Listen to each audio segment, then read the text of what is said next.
participants? Good. Okay, so we are going to start our seminar today. Good morning to you.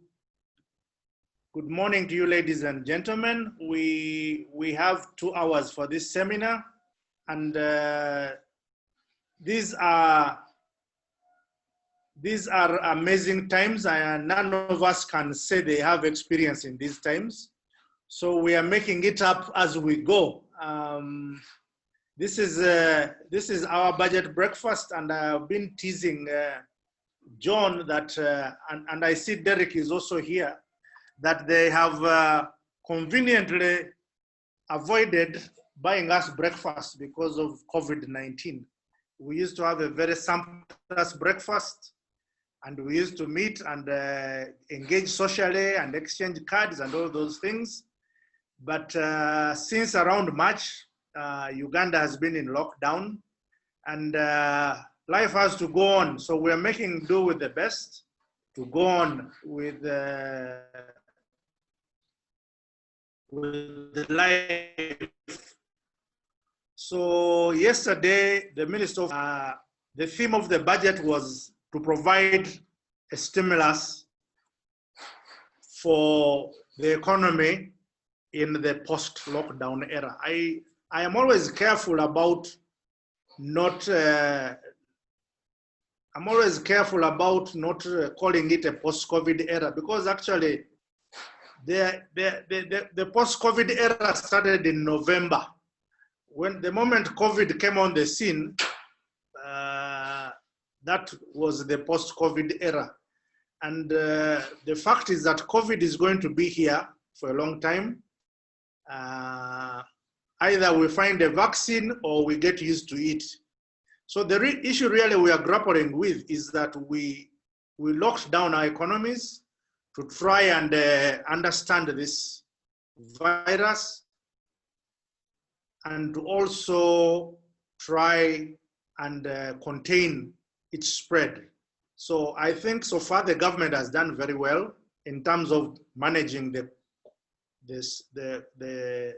spread of the virus. We have not lost any people as a country, and I think we need to recognize our Ministry of Health for the efforts they have taken. I think that's a very good thing. Other countries have suffered heavily, and we are still standing. Unfortunately, we have a very small economy. We are one of the poorest countries in the world. And the debate now that has been going on is, for how long can we sustain the current status quo? Will the medicine not kill the patient? Will the lockdown not kill our people, as opposed to coronavirus?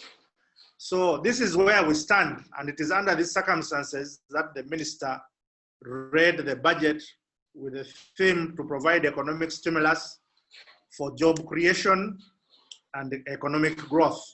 So today we have 2 presenters.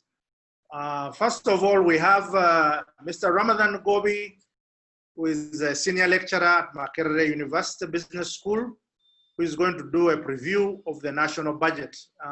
I don't know, is Ramadan with us now? Chair, then not yet. Will be joining us shortly. Okay, he's going to be joining us shortly. Okay, and then after Ramadan has taken us through a review of the budget, we are going to have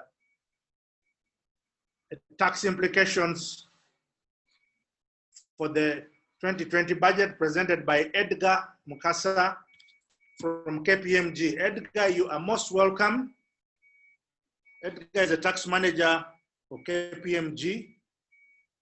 He's the manager for tax and regulatory services at KPMG. He has spent 10 years in tax and regulatory services. And he's a member of the Association of Chartered Certified Accountants. So Edgar, you're welcome, and we look forward to your reflections on the tax. Okay. Maybe as we are waiting for Ramadan, I think he's been making a presentation somewhere, and will be joining us shortly. I do not know who's representing our president. I don't see the president here. Who can put in a word for council? We have quite a number of issues going on. We have concerns about exams.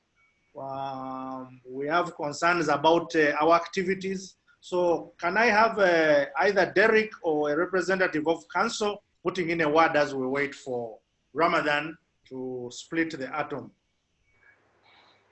Maybe I'll just invite CPA Derek to say a word or two about what the ICPAU is doing in the circumstances. CPA Derek. Thank you, Professor. Good morning, everyone. These are troubled times, and we are saying they are not normal. This is not a normal year. Unfortunately, always people want to know the specific actions in an evolving period. So I will only be able to speak on what the ICPAU Council has tried to do as we move along. ICPAU Council has requested that we make most of our services online or virtual. That's why we are having these webinars. All meetings were suspended physically, but they continue to meet as and when they can virtually. Even 2 days ago, Council had a meeting virtually, which started around 4 p.m., ending into the late night. We are trying to plan for the AGM, and we are working around the issues of technology and how best we can. I hope members have seen a communication that went into your emails yesterday. That was the result of the council meeting that resolved on a number of issues. I know, Professor, you're interested in knowing the exams. As you all know, educational institutions are still challenged and large gatherings are still challenged. So we are waiting to know how large gatherings or educational institutions can carry on their activities. And then we'll be able to set the real time.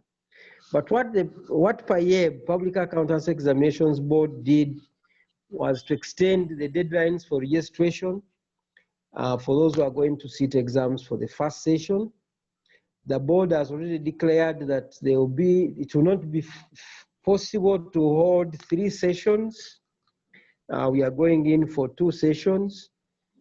And we are hoping that there will be the easing will enable us to have the first session, because if we do not get the first session a little bit easy or a little bit early, there's a challenge whether we can hold 2 sessions in 6 months.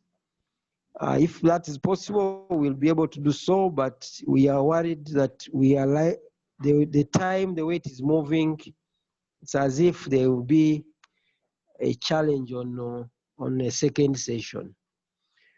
We very much welcome every member's idea, and I'm very grateful to all members who have been emailing, calling, and SMSing to let us know what the challenges are and giving some ideas on how we can navigate these troubled times.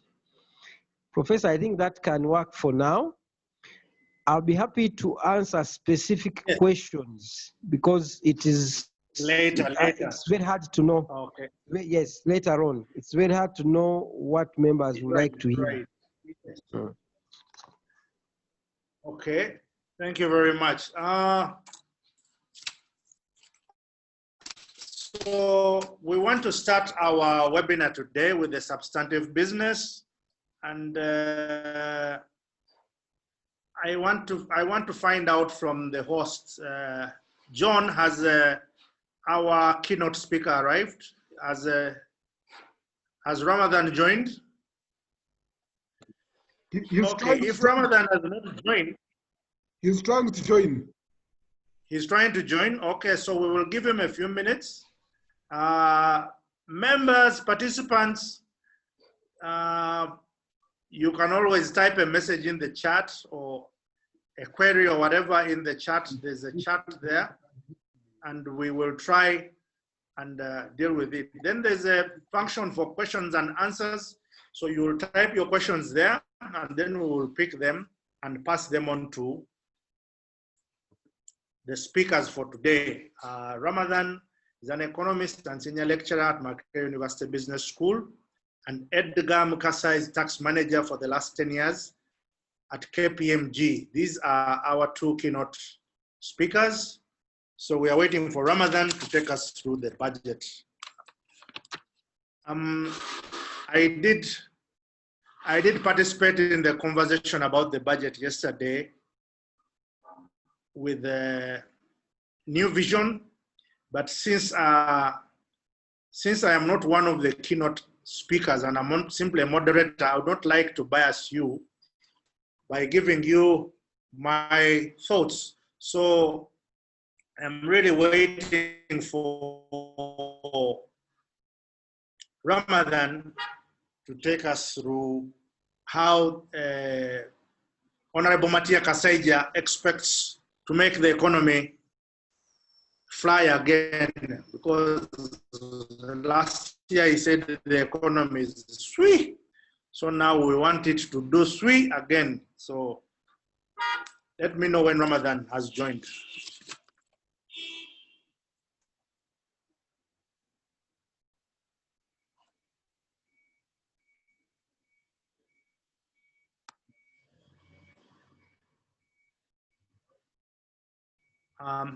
And as we are waiting, you can see that we have 236 participants who are here from all over Uganda. I can see Simon from Jinja.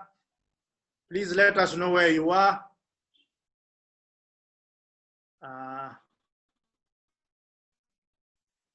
Patience Cedrin is saying good morning, men, women, and Bazukuru. That's very interesting. We should be talking about taxpayers other than Bazukuru. Yes, I recognize all of you there. If you put in a message, I recognize you.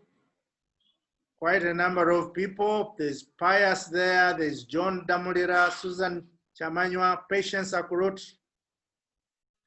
Gerald Businje, Bernard Bisaso, Michael Jok. All of you are most welcome. As I have said, there's 235 of you. Please, if you are in a remote area, please let us know wherever you are. Okay. John, I'm waiting for your prompt. There's Peter Wabui, who is attending from Mbale. There's Fred Opio keenly listening from Tinda. Huntington is in Chitezi. Wow, wow. Wow. So this is the new normal. This is the new normal. There's Robert Mabirizi joining from Chira.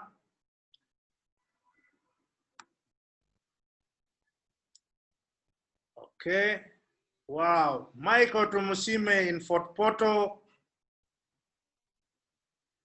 Wow. There's somebody from South Sudan. This is Madia from South Sudan. Madia, you're most welcome. Okay. Patrick Katende in Buate. There's somebody from Guru. So this is the new normal. Distance is a thing of the past.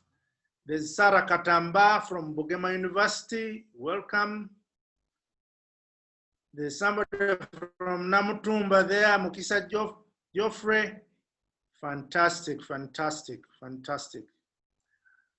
Okay, we really have to get on with the business. Wow, there's somebody from Kigali there, I think.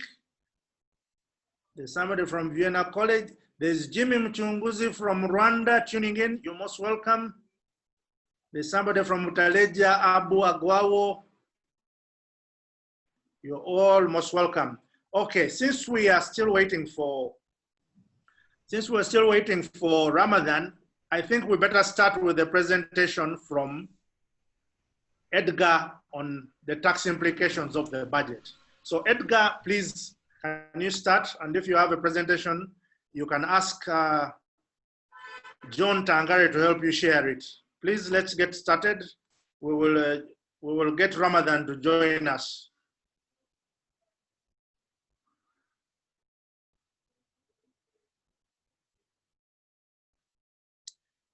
Edgar, you're still on mute. Habu Mugisha from Kisoro, welcome.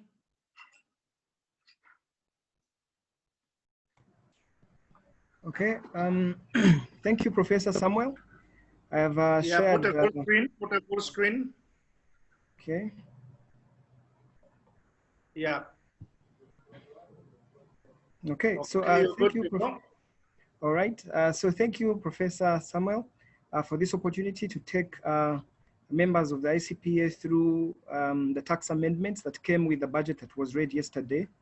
And as he introduced me earlier, my name is Edgar Mkasa, and I'm a manager with the Tax and Regulatory Services Department of KPMG in Uganda. And I've been working with KPMG for the last 10 years, and all of those 10 years have been with the Tax and Regulatory Services Department. So now, to get us started, I will take us through the highlights from income tax with the budget reading. And the first one is in terms of exemption of the income of the Deposit Protection Fund from income tax. The Deposit Protection Fund was put in place to try and safeguard the deposits of the commercial banks in Uganda. And the income of that institution is going to be included as exempt income.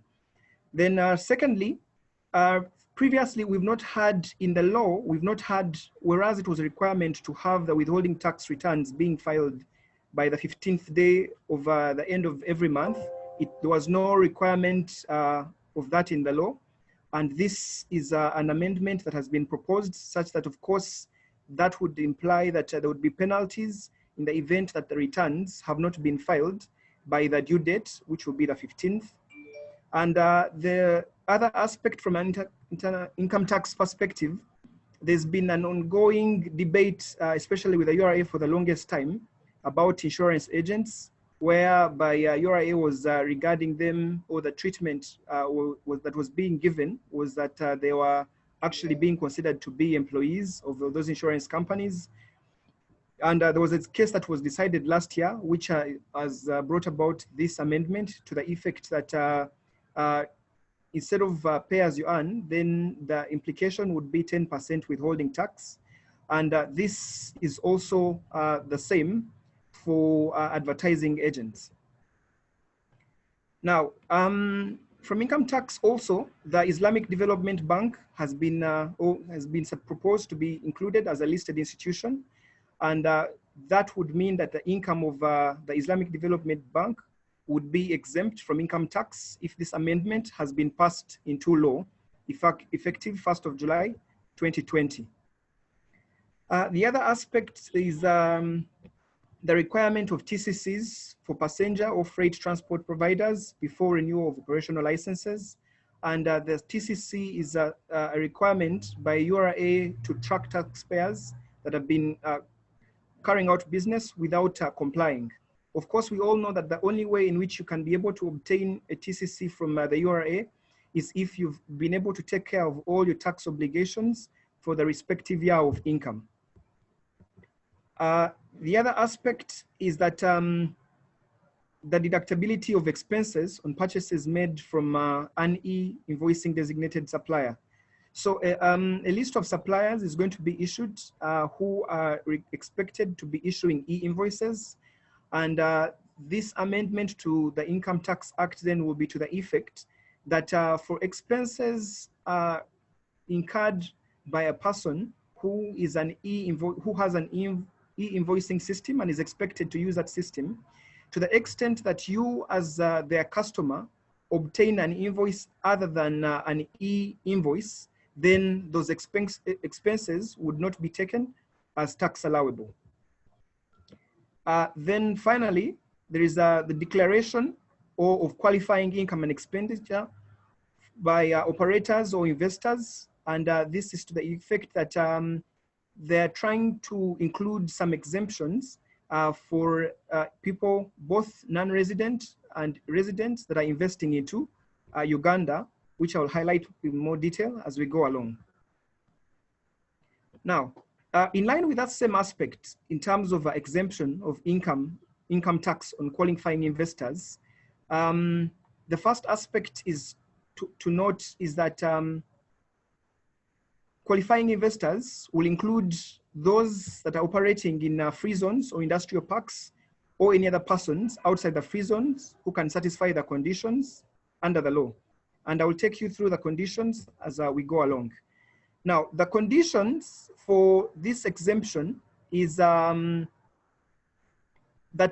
for a non-resident, to the extent that for the period of 10 years from the date of commencement of business, you have invested at least $10 million into in the business that you have running in Uganda, then you'd be considered for this exemption income tax. And for the resident person, we are looking at a sum of $300,000 being invested. And then that amount reduces to $150,000 to the extent that the citizen is, or the investment is included in a place up country.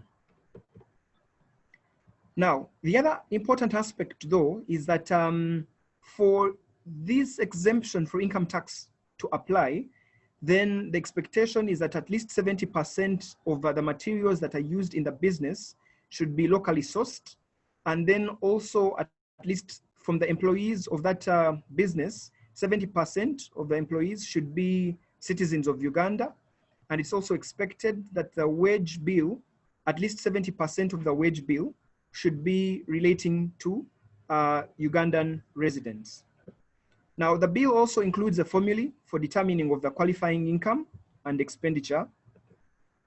And then finally, there's been, just like we heard from the president's speech yesterday after the Minister for Finance, agro-processing is one of those areas which is trying to be enhanced.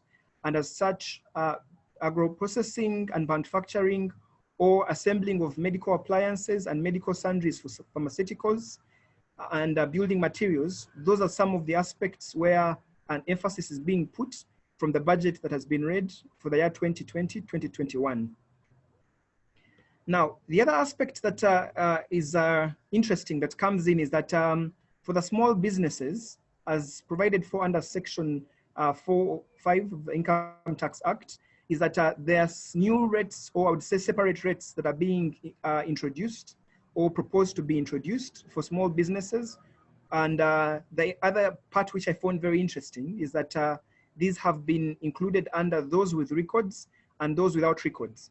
So the rates for those with records and those without records are going to be different, as will be stipulated in the Income Tax Act. Now, to the Income Tax Act, one of the proposed amendments, which I also found very interesting, and for those of us that had the president yesterday, this is one of those that he's really passionate about, and it's to the effect that rental income from more than one building shall be accounted for separately, which means that for all taxpayers that have rental income, there'll be an expectation that the income and expenditure of each of the buildings is monitored separately, as opposed to the practice that we've been having, whereby all of this is lumped up under rental income for all of the many buildings, for those taxpayers that have more than one, and then looking at the kind of profits that would be left after all of the expenditure has been deducted. And this is to try to avoid the situation where one of the buildings, say for example, is making a profit, and then the other might not be making a profit. And then in the end, there is no tax that is being derived by the government because of the other building, which might not be making a profit at that time.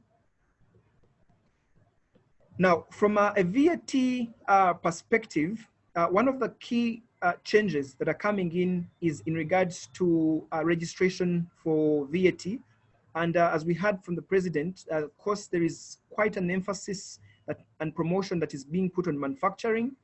And from a VAT Act, there's a proposal that an amendment is made to the effect that for a manufacturer, they're able to claim the input tax up to 12 months, input tax that they would have incurred up to 12 months before the date that they're registered for VAT. And compared to the current practice where this has been limited to 6 months, and this of course is to promote and also to emphasize that those players who are in the manufacturing sector. Then the other interesting aspect from a VAT perspective is to the extent that a tax credit.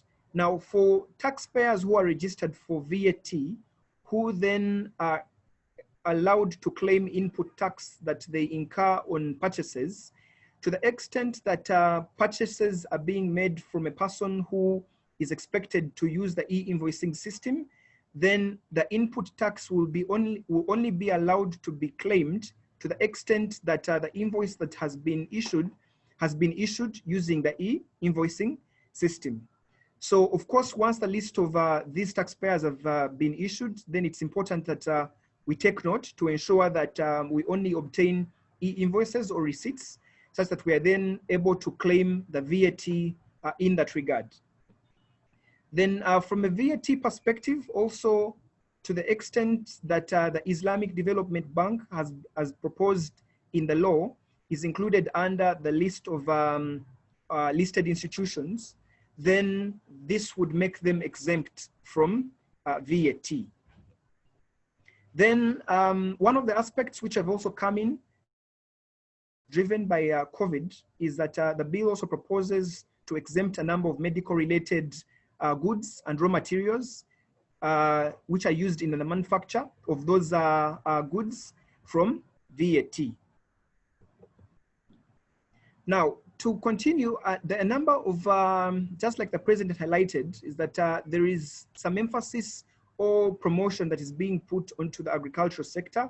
So from as far as the VAT Act is concerned, the list of exempt items under the VAT Act, there are a number of proposals, and these are mostly, as I've included there, the ones that I've included in blue: combined harvesters, crop sprayers, tractors, harvesting machinery, irrigation equipment, the supply of cotton seed cake, services incidental to telemedical services, the supply in tourist hotels and lodges located up country, and then the supply of processed milk, and then the supply of services to conduct a feasibility study or design of locally produced materials.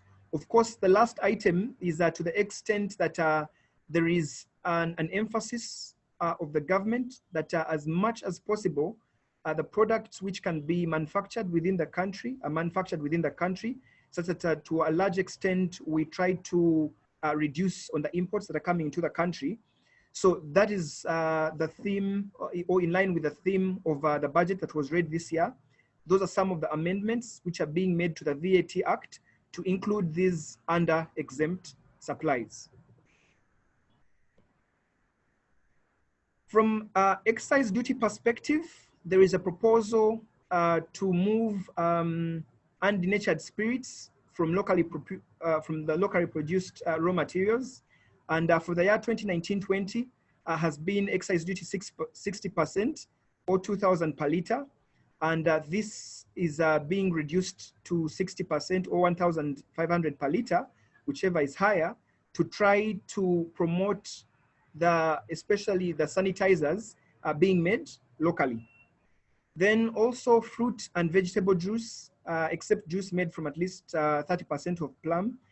There's a proposal to reduce excise duty from 13% of 300 per liter, as it has been for the year 2019-20, to 12% or 250 shillings per liter, whichever is higher. However, there is a proposal to increase excise duty on motor spirit, gasoline, from 1,200 per liter to 1,350. And then we also need to note that for gas oil, there's a proposal to increase excise duty from shillings 880 per litre to 1,030 per litre. Then for sacks and bags of polymers and ethylene, of course, this is to try to minimize or to discourage use of the polythene bags. There is a proposal to, from the year 2019-20 has been 120% of excise duty. And there is a proposal to have this excise duty or 10,000 per kilogram of the plastic bags. Now, we also need to note that there has been a change in the conditions to benefit from the nil excise duty by operators and other investors. And just like I mentioned before, the minimum investment capital in case of a foreigner is $10 million, and that's at a period of 10 years. And then for a Ugandan citizen, USD $300,000 for a citizen, and then that reduces further to $150,000 for a citizen whose investment is actually placed up country. So, ladies and gentlemen, you're encouraged to make some investments up country as well. As we can see, there are a number of benefits that are being proposed.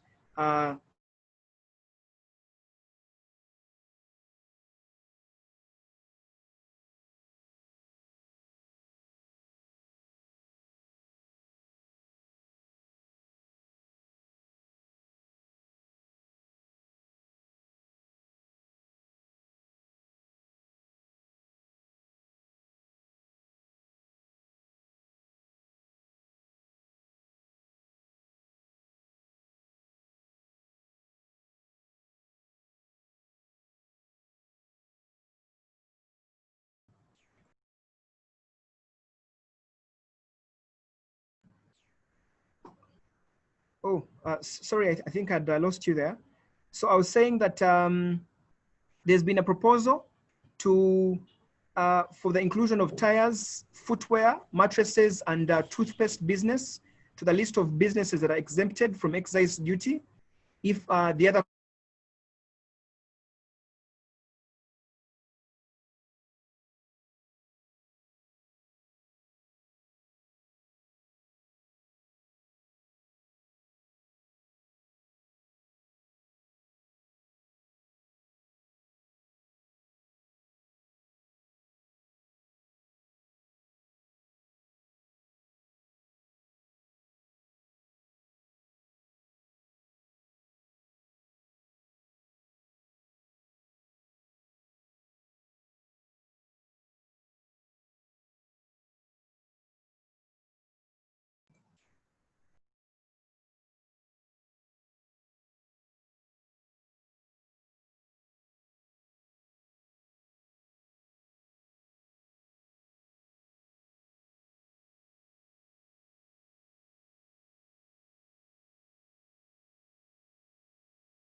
hello? I hope you can hear me now. Yes, Edgar. Okay, thank you. So I was saying that this is in addition to the fact that there's a proposal to include tires, footwear, mattresses, and toothpaste business to the list of businesses that are exempted from excise duty if all of the other conditions, as I've mentioned before, have been met. This is in addition to the requirement to have employed at least 70% of the employees being citizens of Uganda, and the aggregate wage bill being at least 70% of the total wage bill.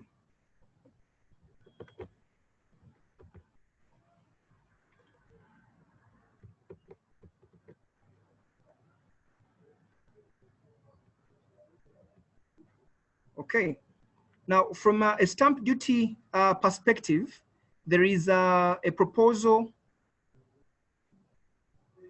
From a stamp duty perspective, there is a proposal that stamp duty on debentures, equitable mortgages, and further charge on mortgaged property and instruments for any other loan is actually reduced to 0. And then there is a proposal to include in the list of businesses or strategic business projects to include tires, footwear, mattresses, or toothpaste, such that these are exempted from stamp duty, provided the other conditions, as I've highlighted before, have been met. Now, for all of us, the professionals, there is a proposal to include stamp duty of 100,000 shillings. Yes. Could you please, I can see members are asking, could you share the screen? I think when we lost you, we're no longer seeing the screen. Thank you. Okay.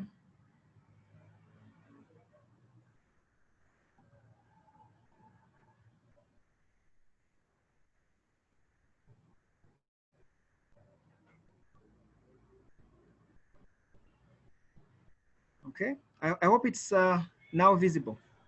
Yes, good. Thanks. Okay, thank you. So for all of us, the professionals, I was saying that there is a proposal that stamp duty of 100,000 shillings be included on the professional certificate or license, in addition to any other fees that have been paid, effective 1st of July, 2020.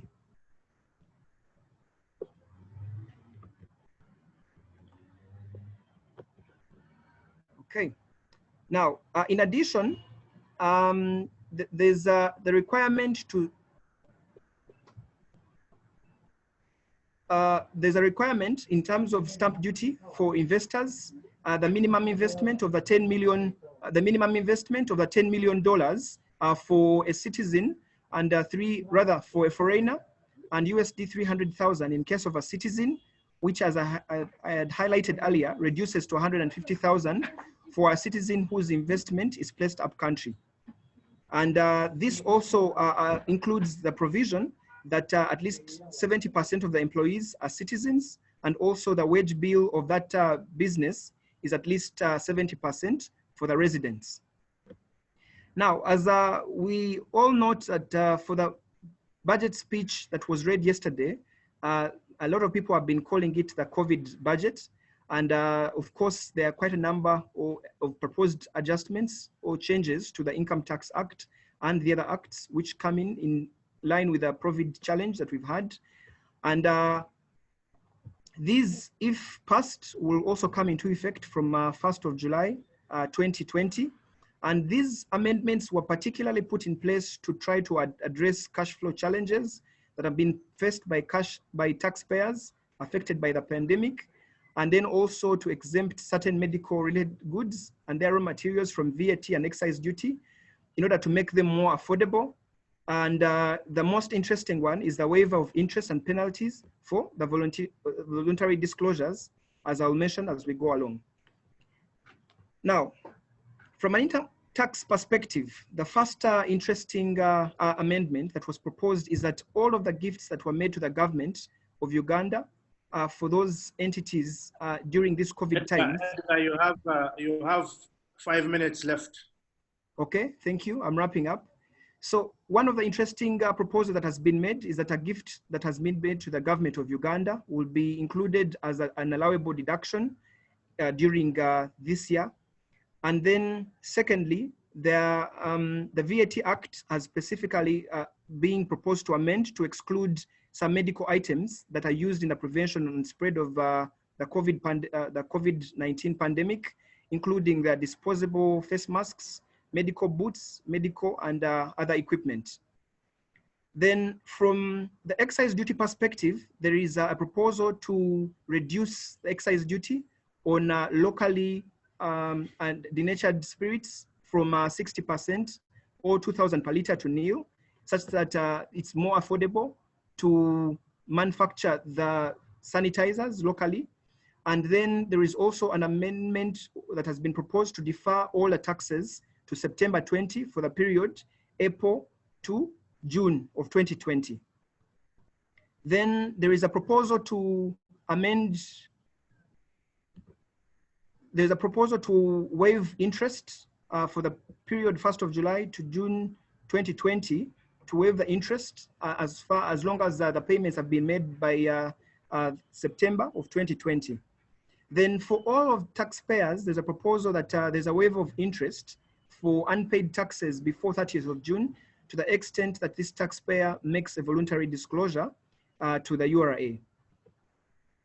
Then A few other tax related measures to note is that there is now incentive for the URA to speed up processing of the outstanding VAT refunds. And of course, this is to boost cash flows in the economy.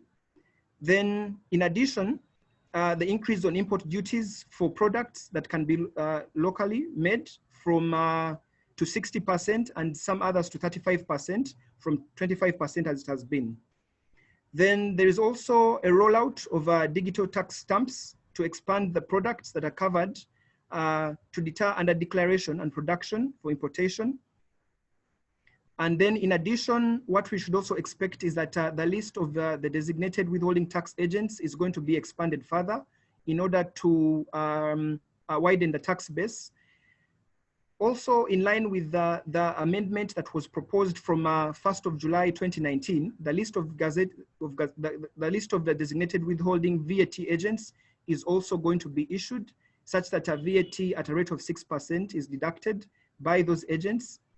Then the electronic physical devices are also going to be rolled out by the URA to improve on tax compliance, and then also to confirm the declarations that are being made by taxpayers.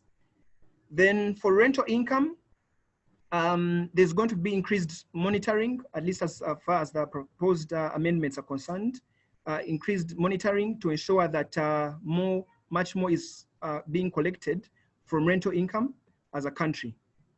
So as a parting shot, for the year 2020-2021, just as the president highlighted yesterday, there is going to be an increased drive to collect more revenue internally. And that means that the URA will probably be a bit more assertive in terms of the collection efforts. And as such, it's imperative that we enhance the systems that are put in place to enhance tax compliance. And then secondly, it's critical that we maintain proper records, because this also, especially as far as the VAT refunds are concerned, the VAT refunds will be processed to the extent that all of the records to support those amounts are in place. Then thirdly, as a taxpayer, it's important that you understand your rights and obligations. And thanks to CPAU for organizing this seminar, such that people are informed of the amendments that are coming in place. And then the other aspect is to consult when you're in doubt. Lastly, compliance is the best tax planning. So it's important that we try to adhere to the provisions of the law to understand the new proposed amendments once they are put into place effective 1st of July, such that we are not caught on the wrong side. I'd also included some regional highlights, but just to take you through quickly, starting with Kenya. From the Kenyan perspective, the corporation tax rate, this is also some of the measures that were put in place to promote cash flows in the economy due to the COVID-19 pandemic. The corporation tax rate was reduced from 30 to 25%. There's also been an increase in the pay-as-you-earn threshold. And then also the VAT rates have been reduced from 16% to 14%. And in the finance bill that was read in Kenya, just like it is in Uganda, for voluntary disclosures, there is a proposal that interest and penalties for taxpayers that make voluntary disclosures are waived. From Tanzania perspective, the pay-as-you-earn brackets have also been expanded. And then there is a removal of exemption for entities that are in the export processing zones, which are selling 100% within Tanzania. And then the definition of beneficial owner has also been elaborated to try to mitigate tax evasion. And then exporters can now be able to claim VAT from the proposed amendments. And then lastly, they're trying to define a period within which taxpayers are expected to object to any unsatisfactory assessments, which is 30 days. And then the Revenue Authority in Tanzania is also expected to have responded within 6 months. So that wraps it up for me as far as the proposals in the budget for the year 2020-2021 are concerned. Thank you, Samuel, and back to you. Okay, thank you, Edgar. Very nice presentation, very precise, very clear. I would not like to preempt the questioning, but if you look in the Q&A, there are quite a number of questions there, which you will have to pick up that have been raised. I think for me, the overall macro issue is if someone says this is a COVID budget, then one would wonder how the government is going to collect 21.8 trillion, an increase of almost 1 trillion plus from last year when the economy has almost been in the doldrums. But we'll have a conversation on this afterwards. Our next presentation, which was supposed to be the first, is going to be made by Ramadan Gobi, who is a senior lecturer at Macquarie University. Gobi's tagline is economics that works. So Ramadan, you're most welcome, and we want to hear what you think about this economic stimulus budget. Is it going to provide the economic stimulus we need? And what should we expect in the coming year? Over to you, Ramadan. Thank you very much, Professor. I'll request the previous presenter to remove the link such that I can share. Remove that deck. I'm sorry I delayed a bit where I was, but I'm glad always to have some conversations with my good friends, the accountants. I'm sure I'm not new to many of you. I'm also glad to be invited this year to have this conversation. I hope the deck I'm sharing can be seen. I think, Professor, you can help me to confirm. Yes, we can see it now. Thank you. And we're all going to take off our microphones and cameras so that you have the floor to yourself. Thank you, sir. I'm going to talk about the 2021 national budget by reviewing it. I'll be talking about three major things in the context of, sorry, just a moment, I think, just a moment, sorry, I have to share something here. I think I shared a different deck. Just bear with me 1 minute.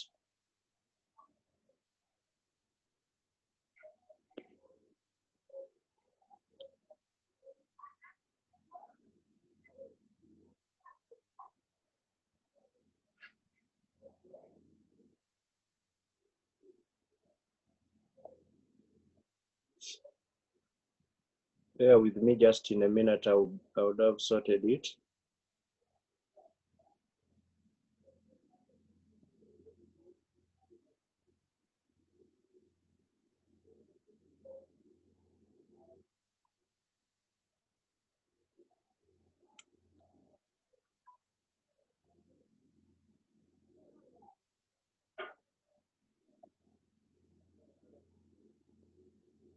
Yes. Sorry for the other. I'm saying I'm going to be talking about three things: the COVID budget priorities, that is pre-COVID. Then I talk about the issues to do with the stimulus, and then the budget that Uganda needs. When I go to the priorities, first of all, before COVID struck, government had already put together this budget, and in the middle of the crisis, when the lockdown had just started, Parliament passed this budget. And the minister told us yesterday he will be reviewing this later, I think after next week. we will be going back to Parliament to look at this budget. But the priorities were 5. The priorities were in agro-processing and light manufacturing as priority number 1. Number 2 was in mineral beneficiation. How do we get our minerals to earn money from them? And then the oil and gas, tourism, and then R&D. These were priorities before the COVID came. Now, some of them have been relegated to leisure economy or vulnerable economy, like tourism. We had also infrastructure, which has been a priority for quite a number of years now, nearly 10 years.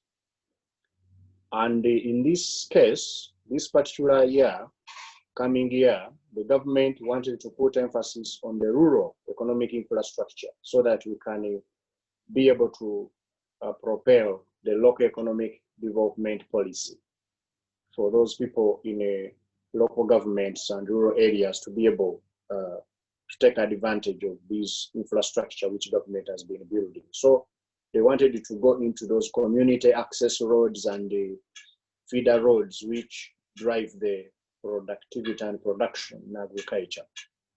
Then improving the social services and balancing opportunities across regions, and then enhancing governance and sustaining peace and security.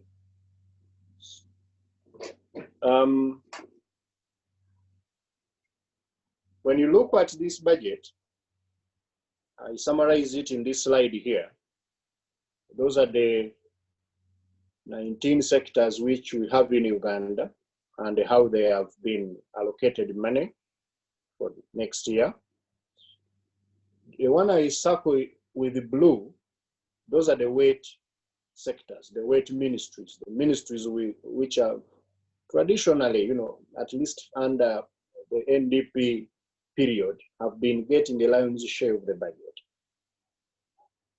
Then those which I circle with red, they are really the sectors which are also earmarked in the National Development Plan, even in National Development Plan 2, but also in 3, as the key drivers of growth.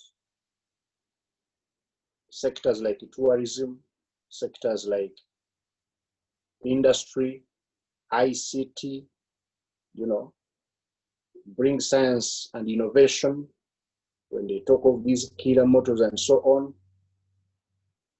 they fall under there. But for many years, they are the sectors which have been denied resources, at least as far as public resources is concerned. But even the private credit, when you look at private sector credit, even the banks don't want to lend many of those sectors. They deem them, risky or very long term. They tie money a lot, like industry, manufacturing.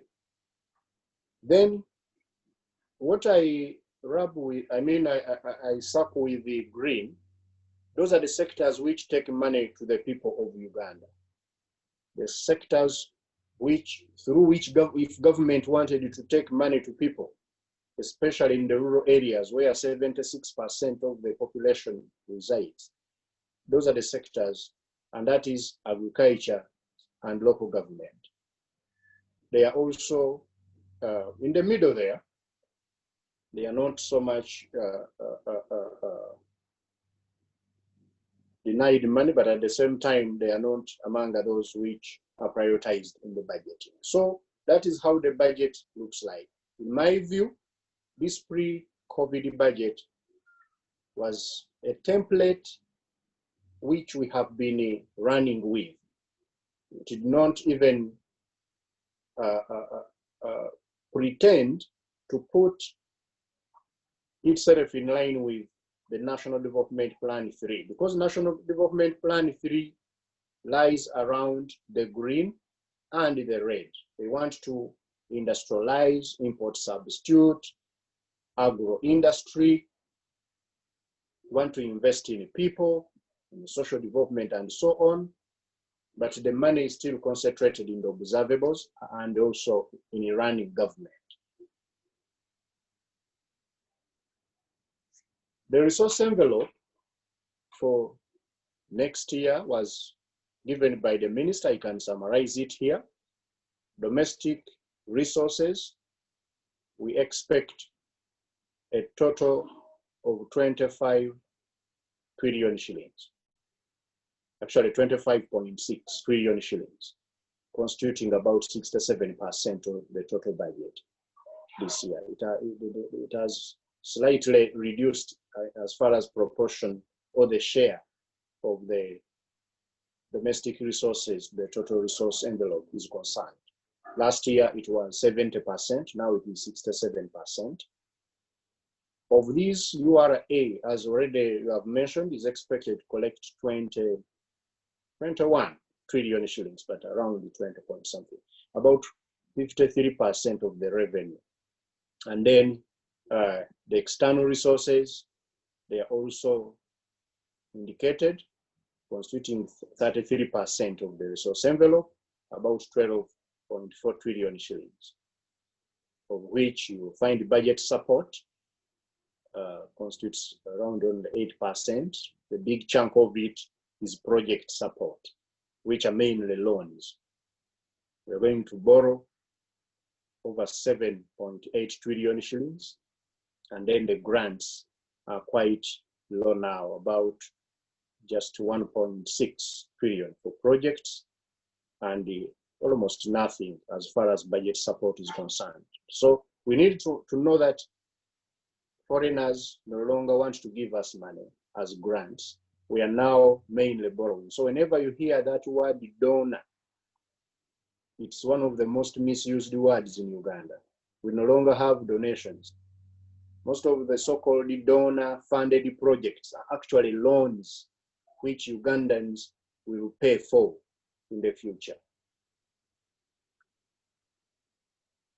When it comes to expenditure,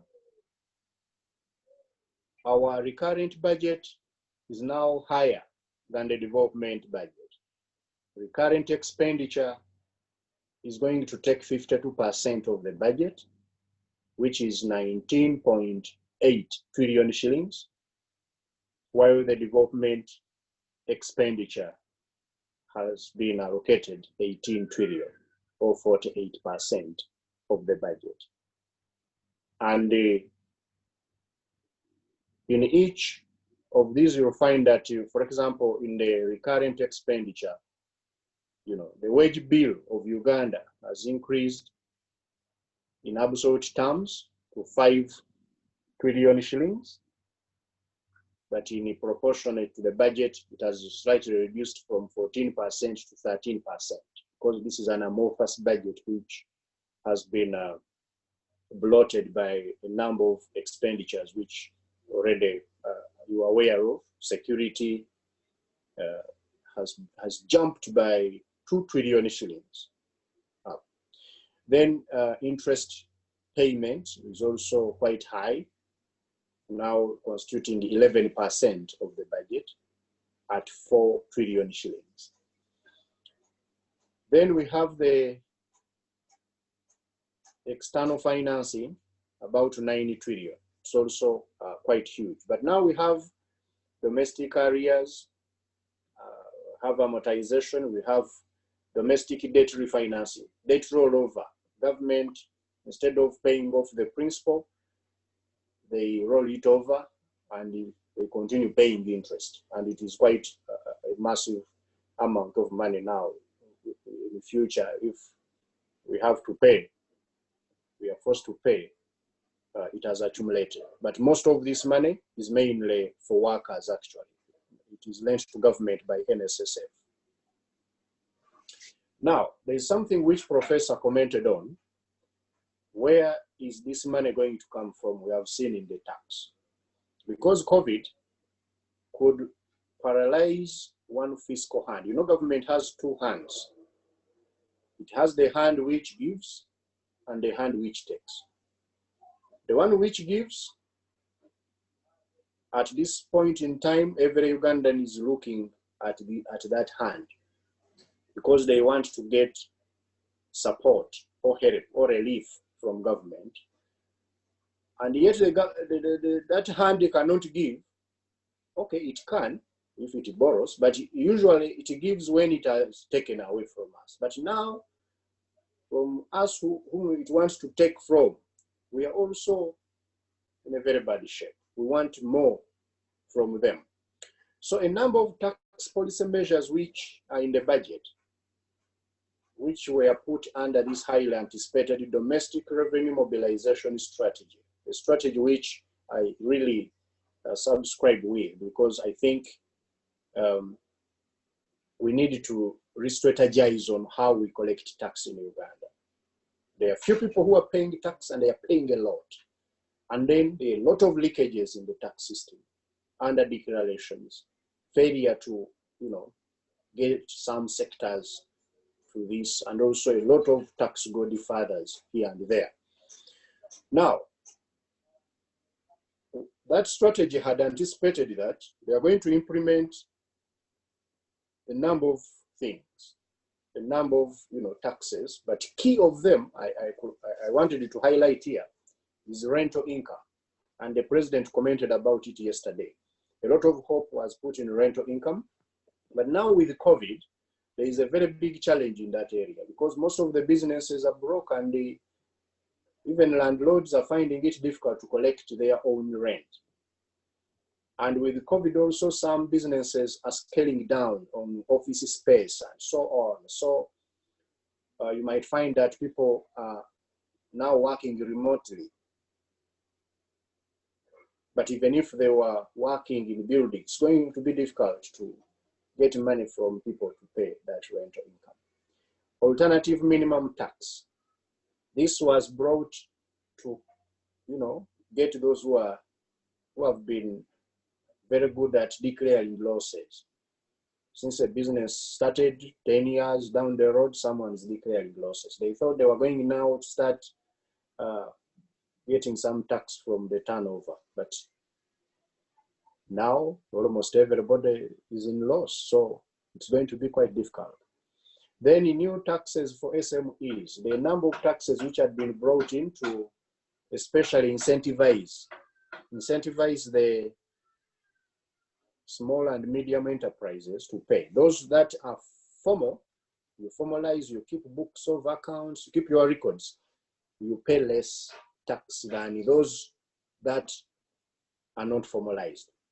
The assessor will come and just tell you that for this business, you pay so much. They had put a number of different clusters of tax. So now SMEs need a lot of help, not tax. So there are going to be challenges on how do we use these. I wanted us to note the following. Number one, about the budget, we have found a lot of disconnect in our research between government of Uganda's intent and the national budget allocations over the years.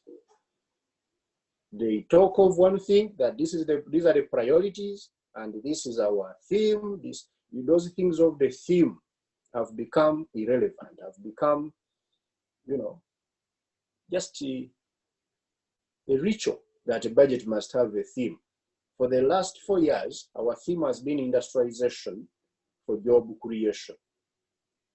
But when you look at the budget which has been given to the ministries, departments, and agencies that are supposed to implement that intent, they don't speak to the rhetoric which we hear. So the government has been heavy on rhetoric, but very light on allocation of resources. The NPA, National Planning Authority, for 4 years now, using its certificate of compliance, has shown that the national budget is not compliant with the NDP. It hasn't been compliant with the NDP2, it's not compliant with the NDP3. The national budget dictates what planning should do instead of the other way around. The guys in finance, in the budget office, They are more powerful than the planners. They are the ones who tell them, these are the things we want to spend on, to budget on. So work backwards and plan accordingly. That's why you see that most of our plans are not implemented, because the guys with money, and they are very powerful, they don't listen to the planners. Actually, the planners are very, very frustrated when you talk to them. I've talked to them a number of times when I'm doing the studies.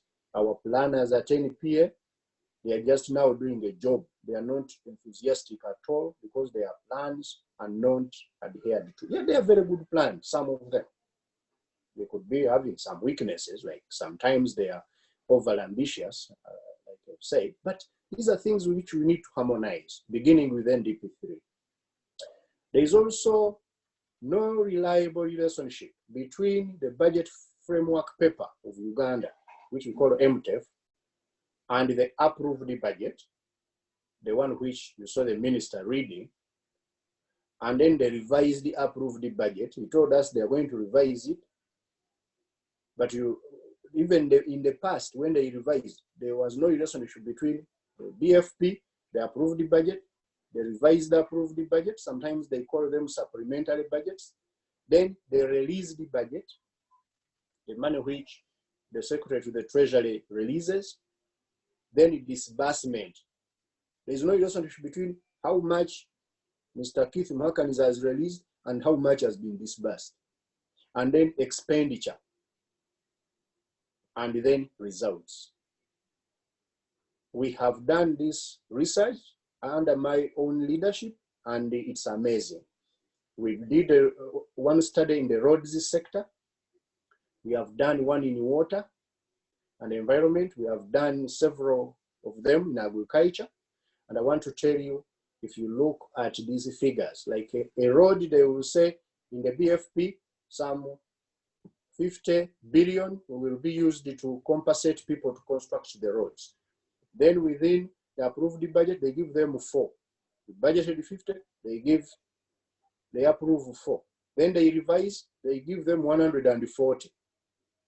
Then they release 20. They disburse 10. They spend 2. And the results are kuna.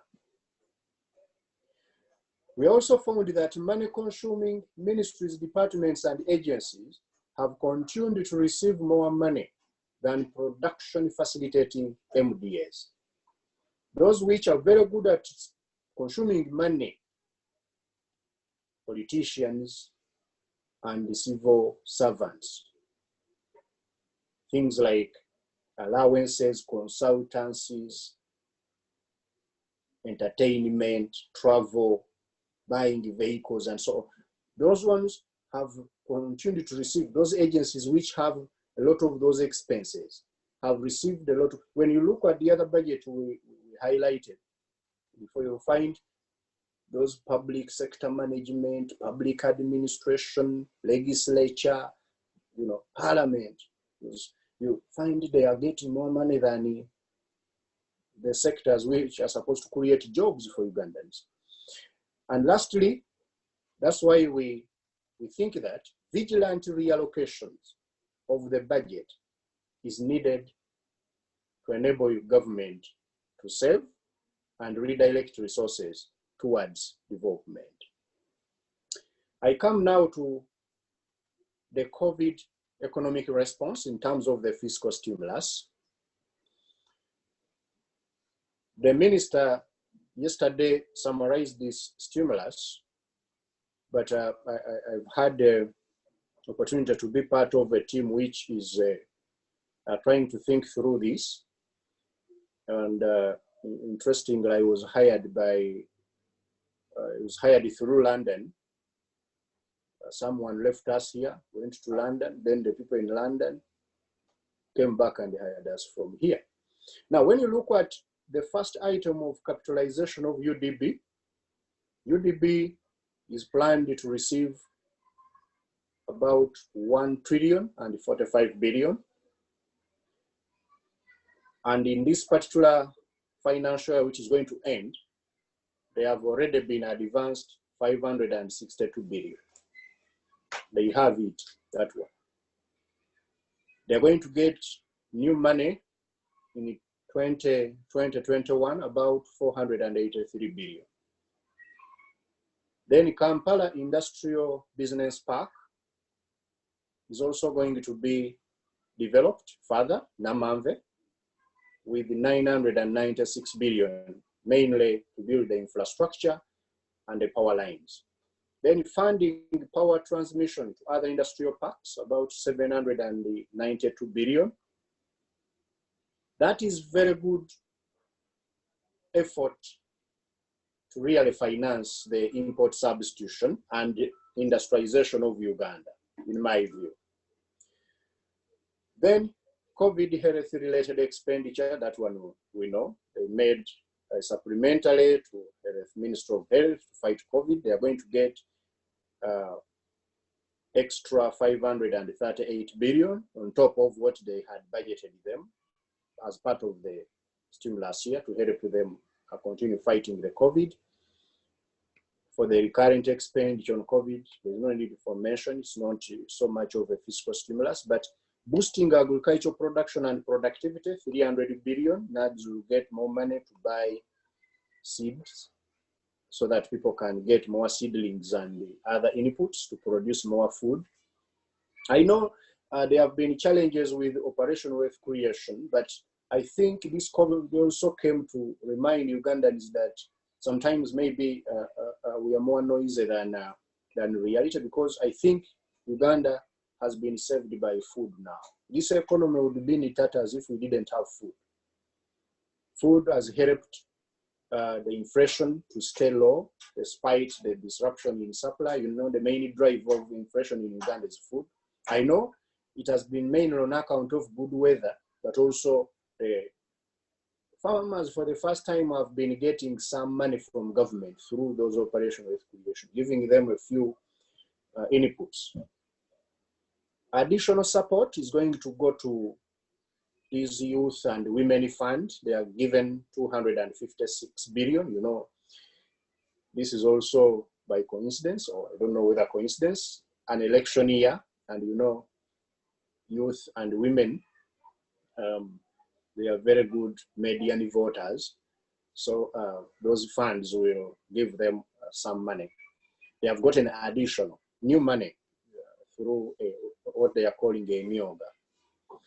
Then social protection to vulnerable groups. We bought food for 59 billion for the vulnerable groups, but also in the new year, they are going to get some 130 billion more.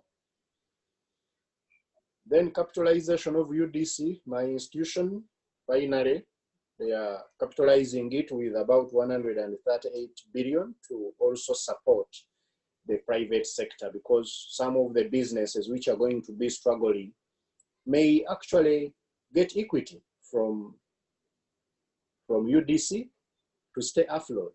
They get some shares to UDC. That's has already been done with a number of them, including the Atiaka Sugar, that now very famous sugar factory of Madame Amina.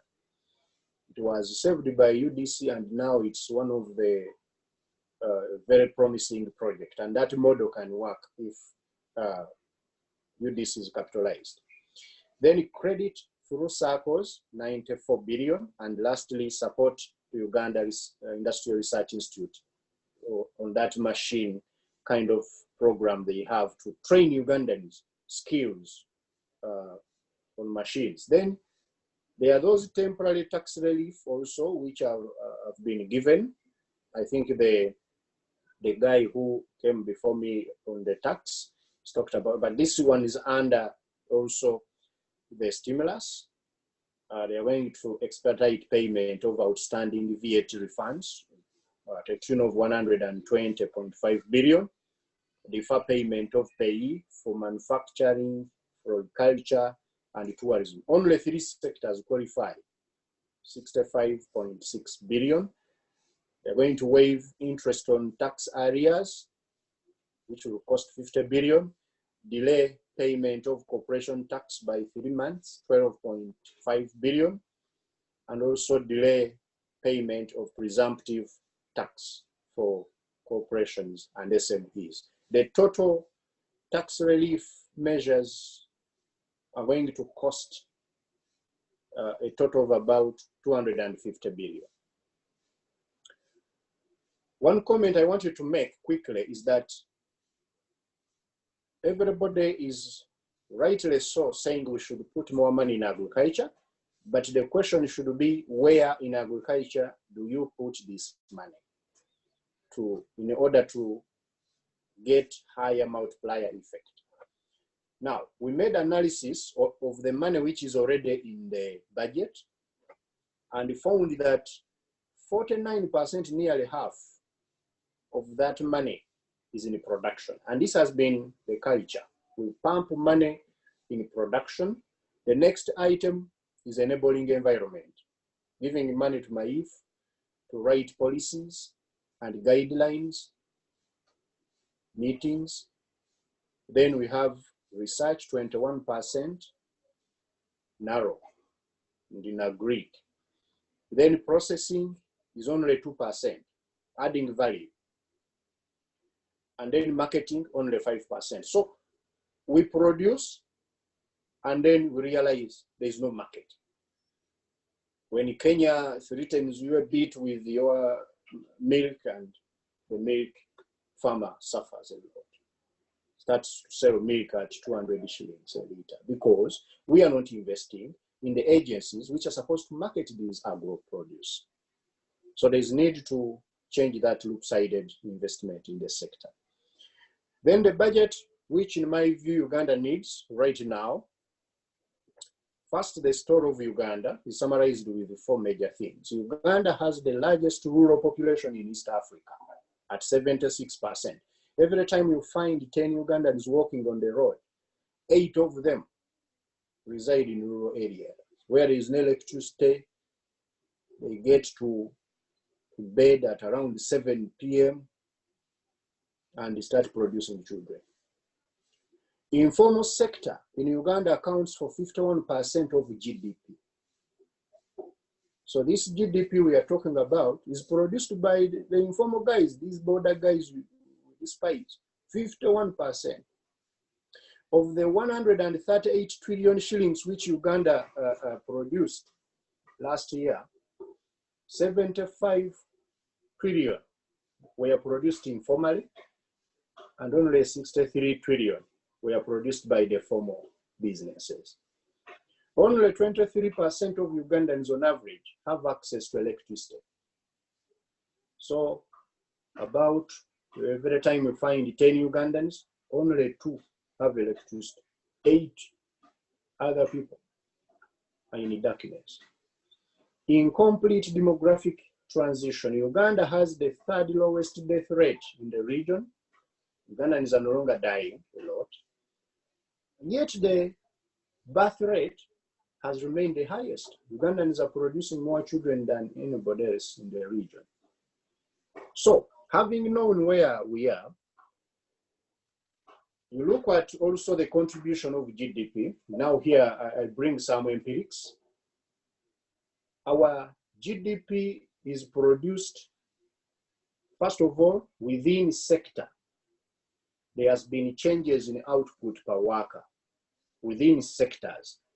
For agriculture, that change of output per worker is negative.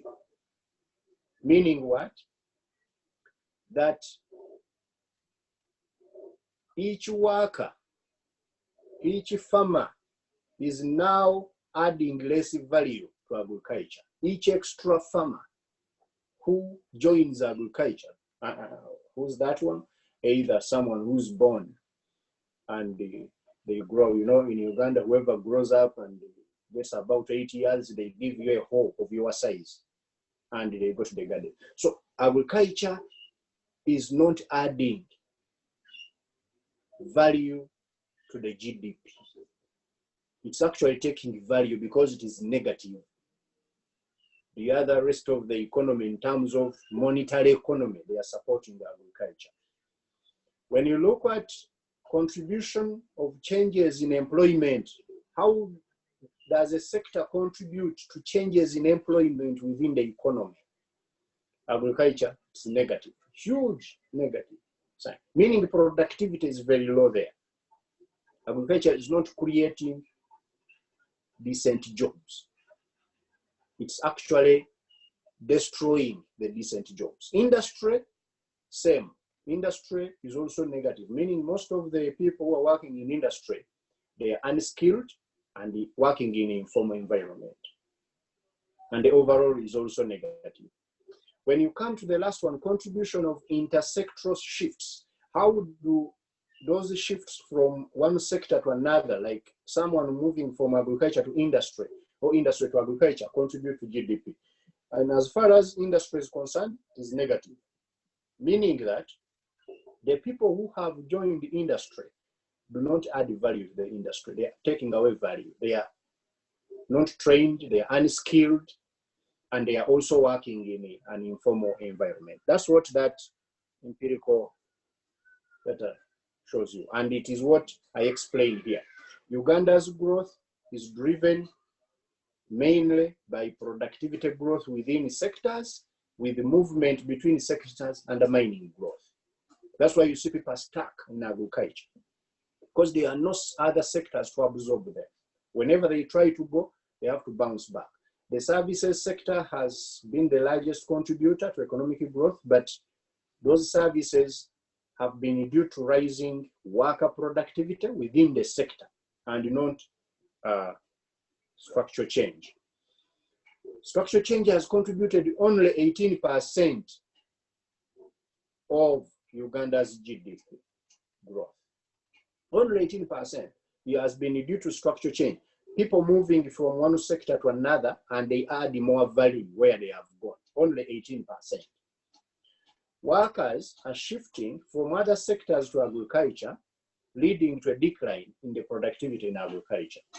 So agriculture is getting more people joining it, including even the elite. And I remember I have ever mentioned it to the accountants, that when we get people who are auditors, and instead of building agro-processing farms to process the potatoes from Kabale and the maize from Luwero and those pineapples, you also go and you grow pineapples, you grow potatoes and oranges, you are actually killing the productivity in the sector, because you are adding more labor in the sector instead of adding more value to the sector by linking it to higher productivity agro-processing. Success stories like Vietnam, Thailand, and India, which have achieved the structural change quickly, have transformed mainly due to structural change. People moving from a sector which is primary to a secondary, and then the tertiary sector. And also due to demographic change, by ensuring that people produce lesser children, not more, as they progress in life.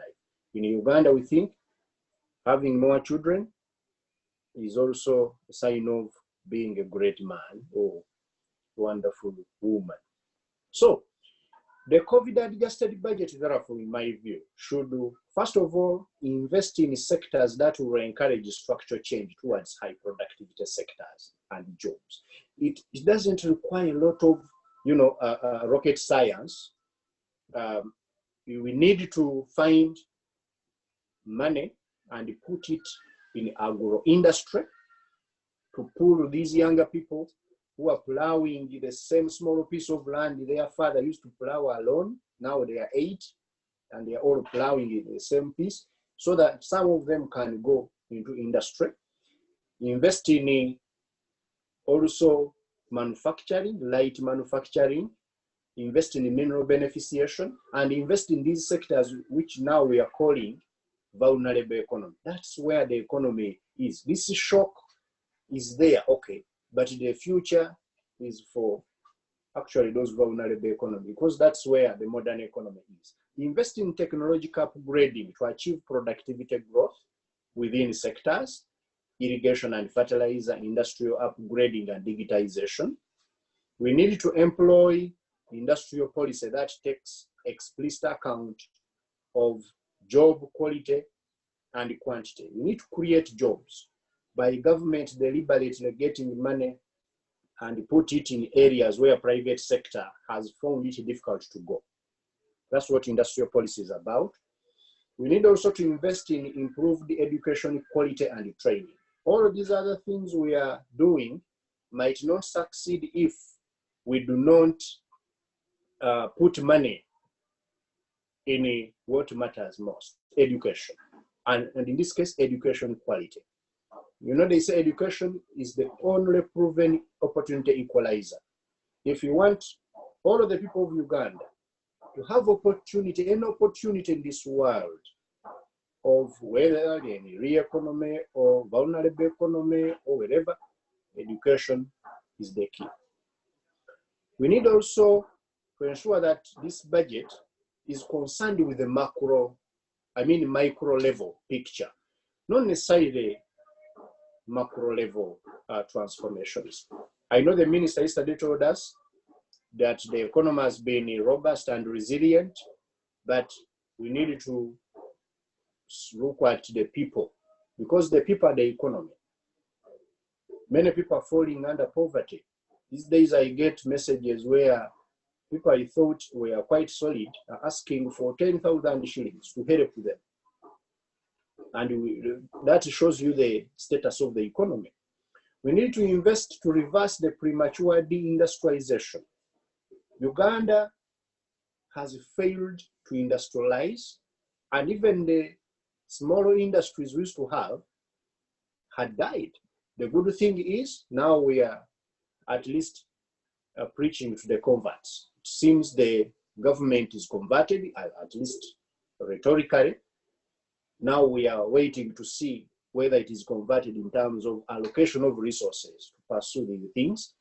Then casualization, ensuring that in everything we do, especially in terms of people who have been going back to agriculture because they have found life difficult in the modern economy, we need to ask ourselves, why are they doing that?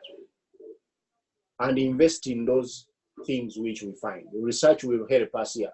We have been trying to calculate the output and the commodity multipliers for Uganda and the leakages. And you find amazing things in the way the economy is structured. And also, lastly, on the informalization. Ramadan, you have 5 minutes? 5 minutes, okay, sir. Then we need also to invest in social protection, ensuring that those groups which are disadvantaged have access also to economic opportunities. And here, when we talk of disadvantaged, including the rural population. All said, we need to ask ourselves, who decides Uganda's budget? Who are the key players in this game? And what incentives are at each stage of the budget process? Because this budget, I've analyzed it over years, and I'm convinced whoever is in charge of it, they are serving their own interests, not the interests of the economy.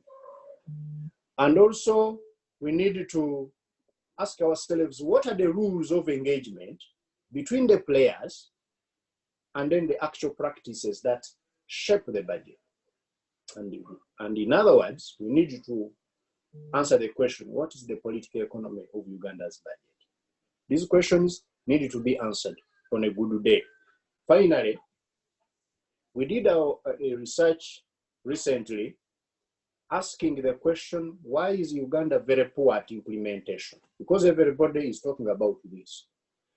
We interviewed who is who in Uganda, from the president to the people down in the local governments and so on. And our analysis found that the first major reason why we are failing in implementing budgets is weak leadership, especially at a bureaucratic level within government MDS, as well as even at private sector level, and then low motivation of the employees.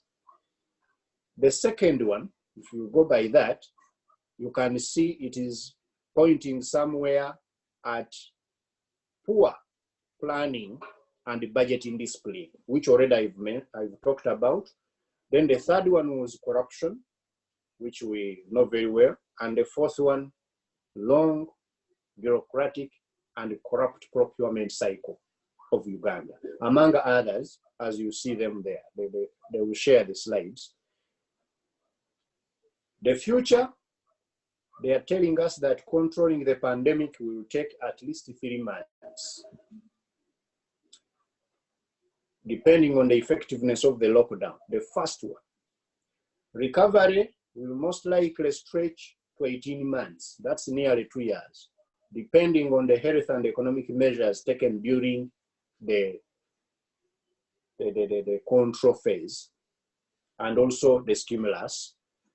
Then macroeconomists also think Uganda might bounce back at about 3 to 4% growth in 2021, end of 21, but the real economy will get back to normal around 2022. But this will depend on the frequency, intensity, and length of lockdowns, which already we have seen. But there are opportunities, because now humanity is shifting obsession from material possessions to experiences. COVID has taught us that what we thought were more important in life, perhaps they are not. Therefore, those who are going to put a lot of investment and thinking in providing comfort and individuality to people, they are going to make money. Less touching, more voice means more voice interfaces, machine vision interfaces, digital payments, video conferencing, virtual classrooms, telemedicine, online shopping businesses. That's now what they are calling a new normal, but to me, it's not even a new, it's the normal. And then we need to know that the new reality presents new challenges, and that's opportunities to innovators, because usually status quo disruption, whenever the status quo is disrupted, it is usually preceded by creative destruction.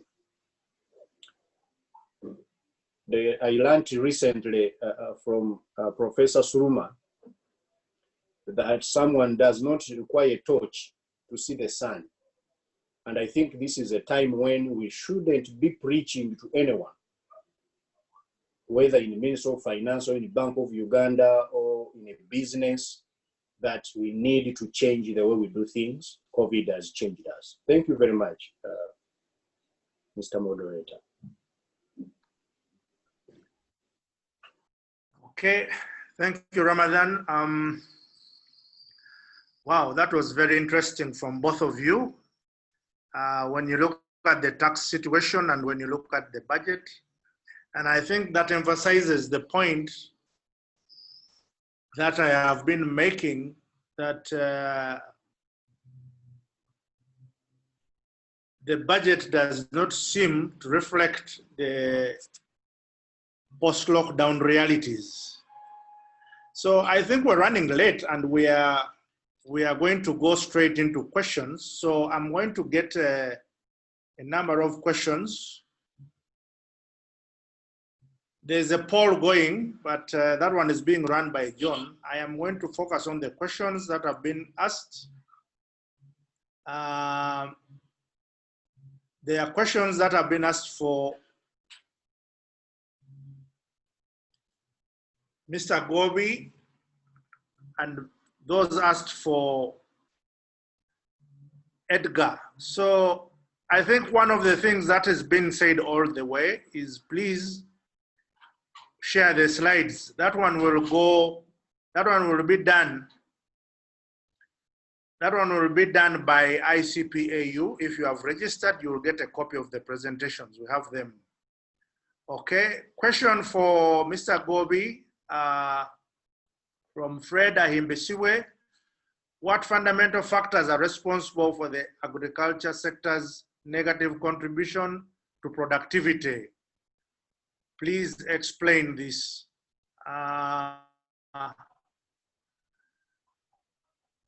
Then from Jamil Kasirivu again to Ramadan, I would love to know the quality of the education provided by institutions of learning towards addressing major economic barrier of increasing unemployment rate in the country. I don't know if you'll make sense of that question.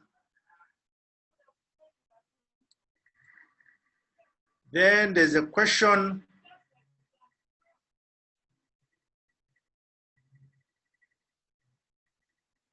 for Edgar and also for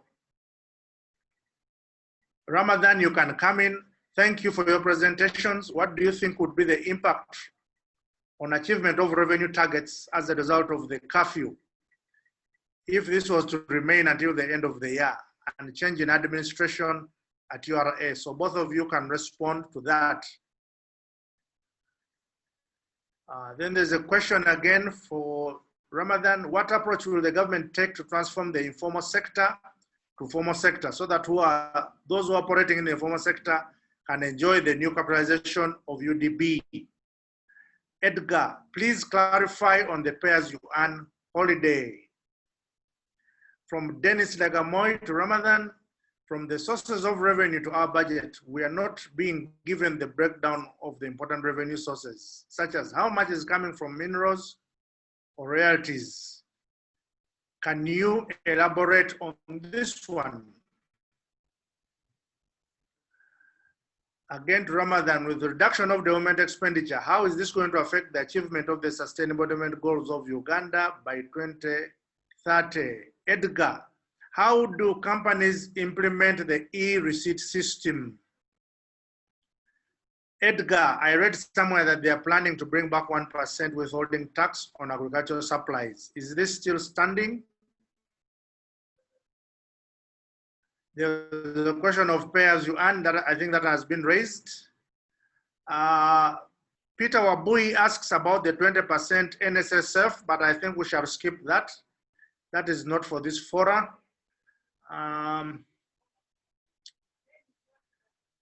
Thompson Cuisina, can Derek comment on the issue of the trading license? There seem to have been some developments with other professionals on this issue. I think it's referring to the trading license for accountants. Then a question for Edgar. What is the implication for accounting for buildings? This is from Vincent Sonko. Accounting for buildings separately. How is the filing of returns going to be handled? Does this mean that rental taxpayers will furnish more than one return? I think those are enough questions so far.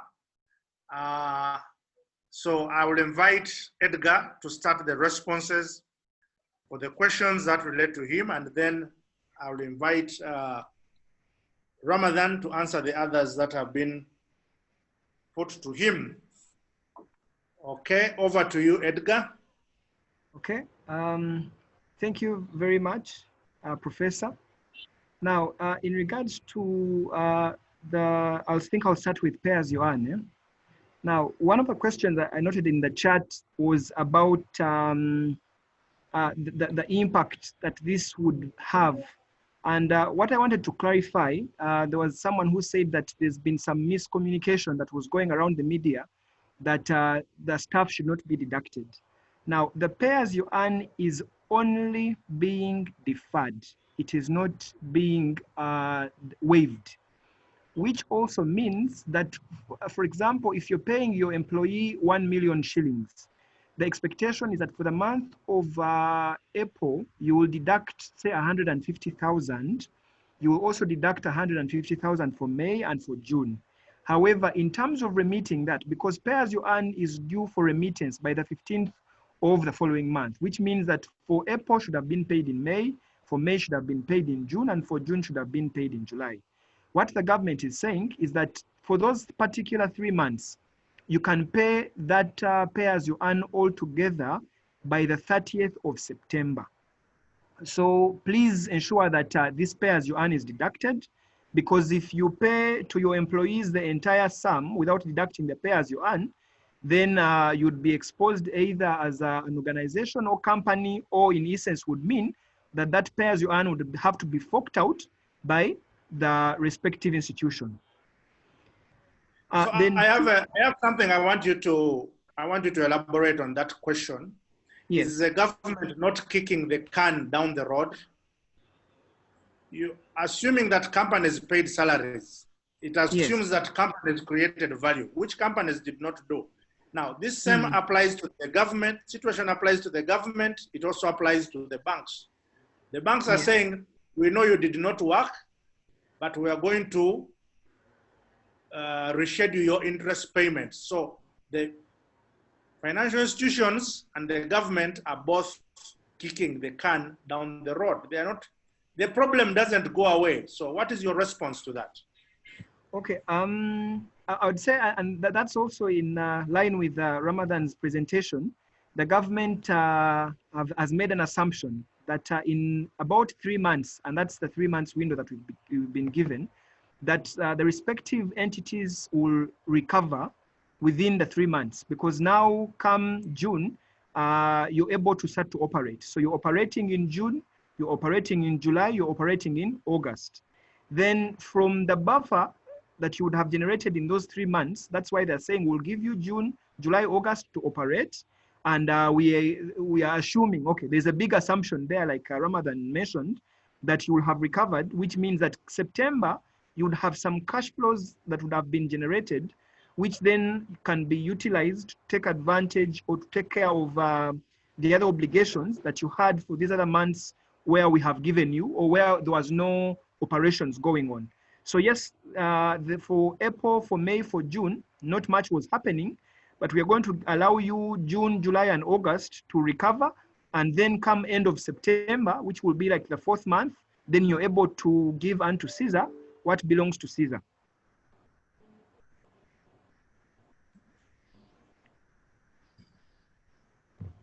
Okay, so that's the response that I would have. Now, the second question was in regards to accounting for the building separately. And I would say that as it is now, this is a proposal. We expect that from a practical or from an implementation perspective, the URA will most probably release another return, which will take into consideration the fact that each of the buildings should be accounted for separately. So I don't expect us to file different returns. It will be one return. However, that return will most probably take care or will include a provision for one to take into account the different buildings that they have and the rent that they would have generated from those and the respective expenses. However, of course, like I said, this is only a proposal that was read yesterday. So this return has not yet been done. But to the extent that this is passed with effective 1st of July. There was also a question for you on pay as you earn. Come again?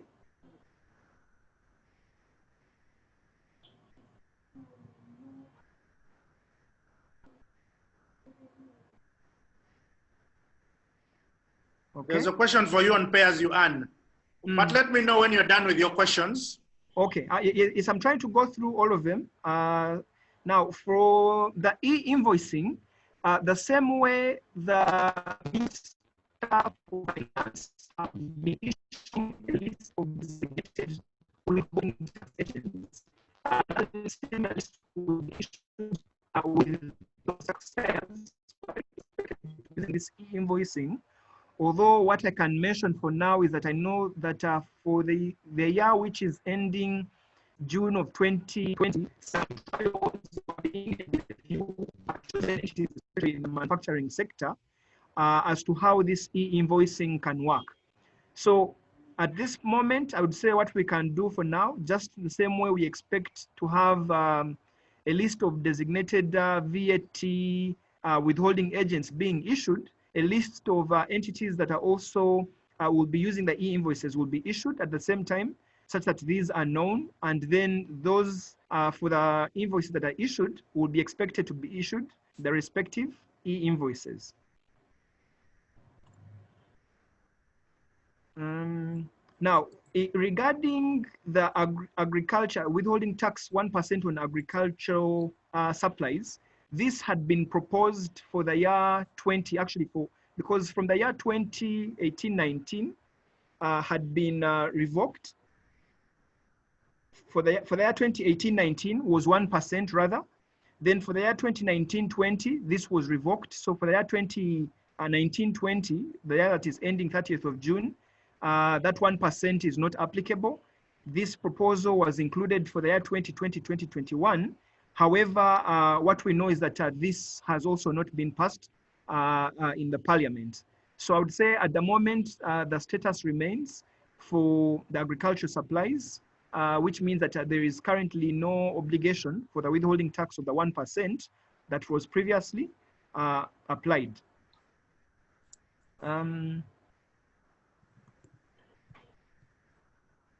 Now, in terms of the other question was in terms of expectations of accountants following the e-invoicing system.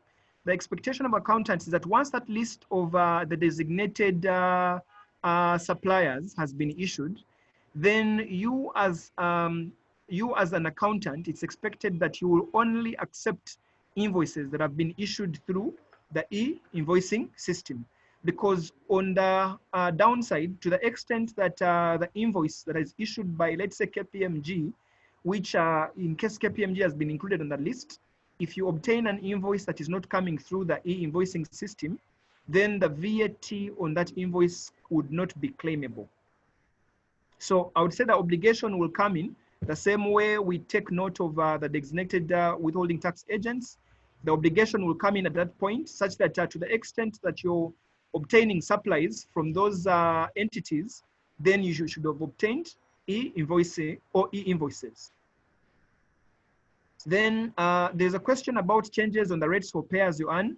From the proposals that were made in line with the budget that was read yesterday, there were no proposals included in as far as changing of the rates for pay-as-you-earn for both residents and non-residents is concerned. So that means that for the year 2020-2021, the status or the rates for both residents and non-residents will remain the same.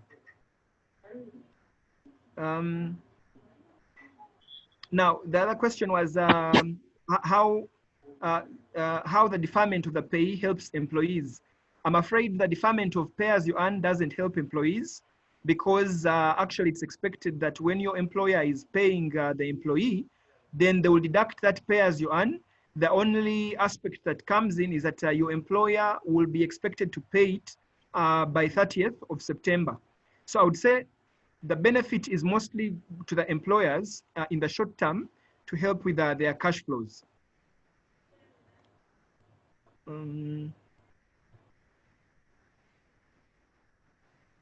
Okay.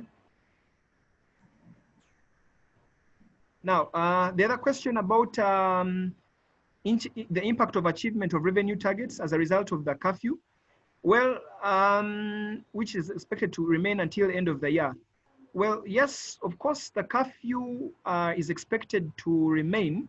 However, there is also, now that the lockdown has been eased, it's expected that still within the hours, within the working hours between, I would say 8 o'clock to 5, that entities will still be able to pick up on business as they usually did.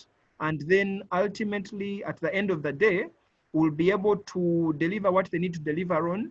And that is also coupled with some of the other boosting mechanisms that have been put in place by the government to boost the cash flow. So in as far as the collection is concerned, the impact is not expected to be severe. And if you also note, that is why the other measures like the voluntary disclosures are being put in place, because it's also expected by the government that this measure to waive interest and penalties will boost more of the self-disclosures as opposed to the audits which the URA has been doing. And that way they would be able to boost their collections for the year 2020-2021 as provided for in the presentation which Ramadan has shared. So I'd say that's the questions that I had from my end. So I'll hand over back to you, Professor. Okay, thank you. Over to you, Ramadan. Members who are already running late, I know you have to work, you have to get back to other things. I need to note that we have 330 participants in this webinar, and that shows you the importance that technology is taking on in our businesses. Life is getting platformized, and you've heard what is happening with Zoom and all these other different facilities. So if you don't have them, you have a problem. So we've got to adopt them.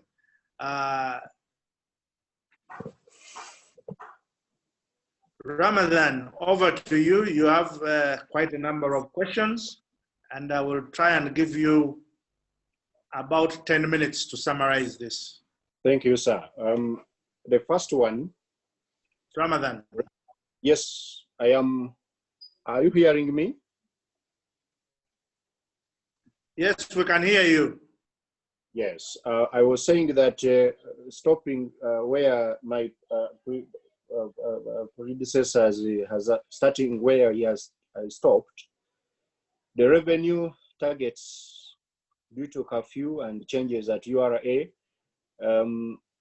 First of all, I think I've never been so comfortable with these targets. I don't know who sets them and the criteria they use. To me, some of them have been overly ambitious without a policy and as well as strategies to expand the tax base, because that's not a work of URA, that's work of the tax policy makers at the ministry.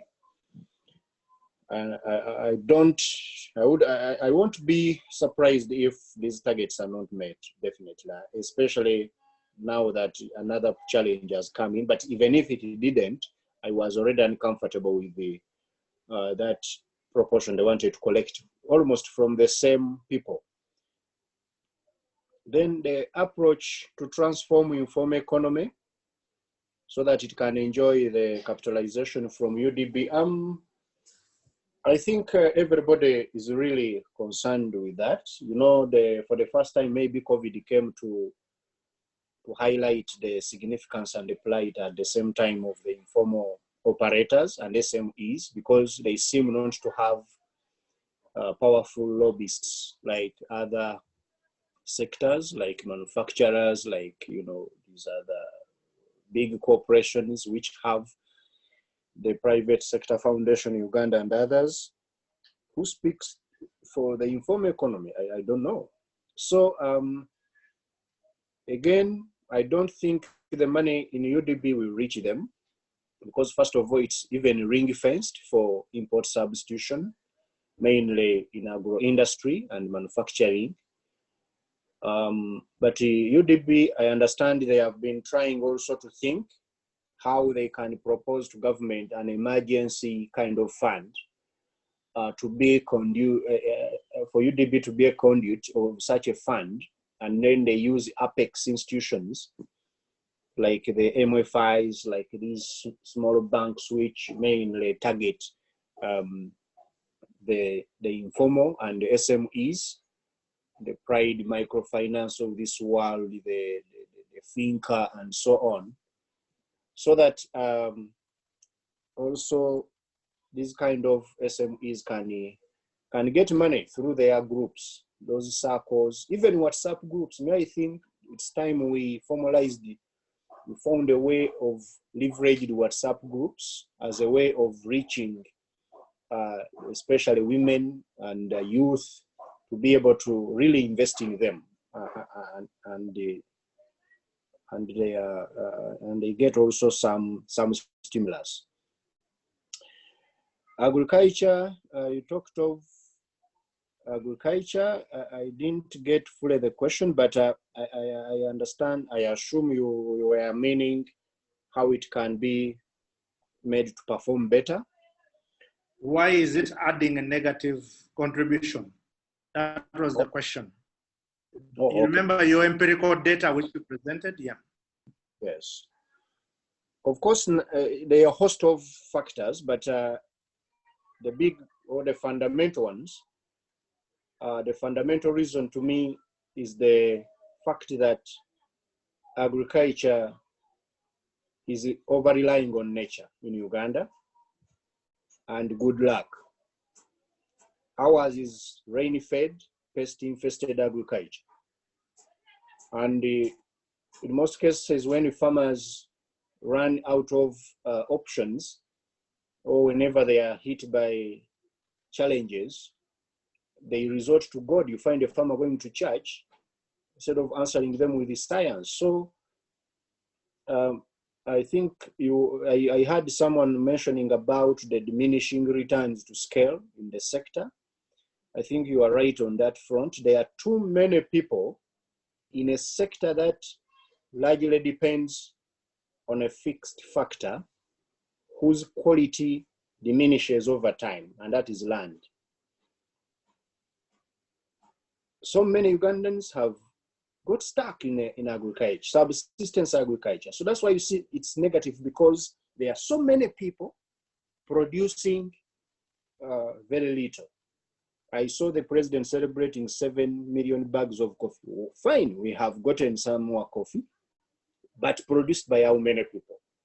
You will find that this coffee is produced by over 900,000 households, and on about almost 200,000 million acres of land.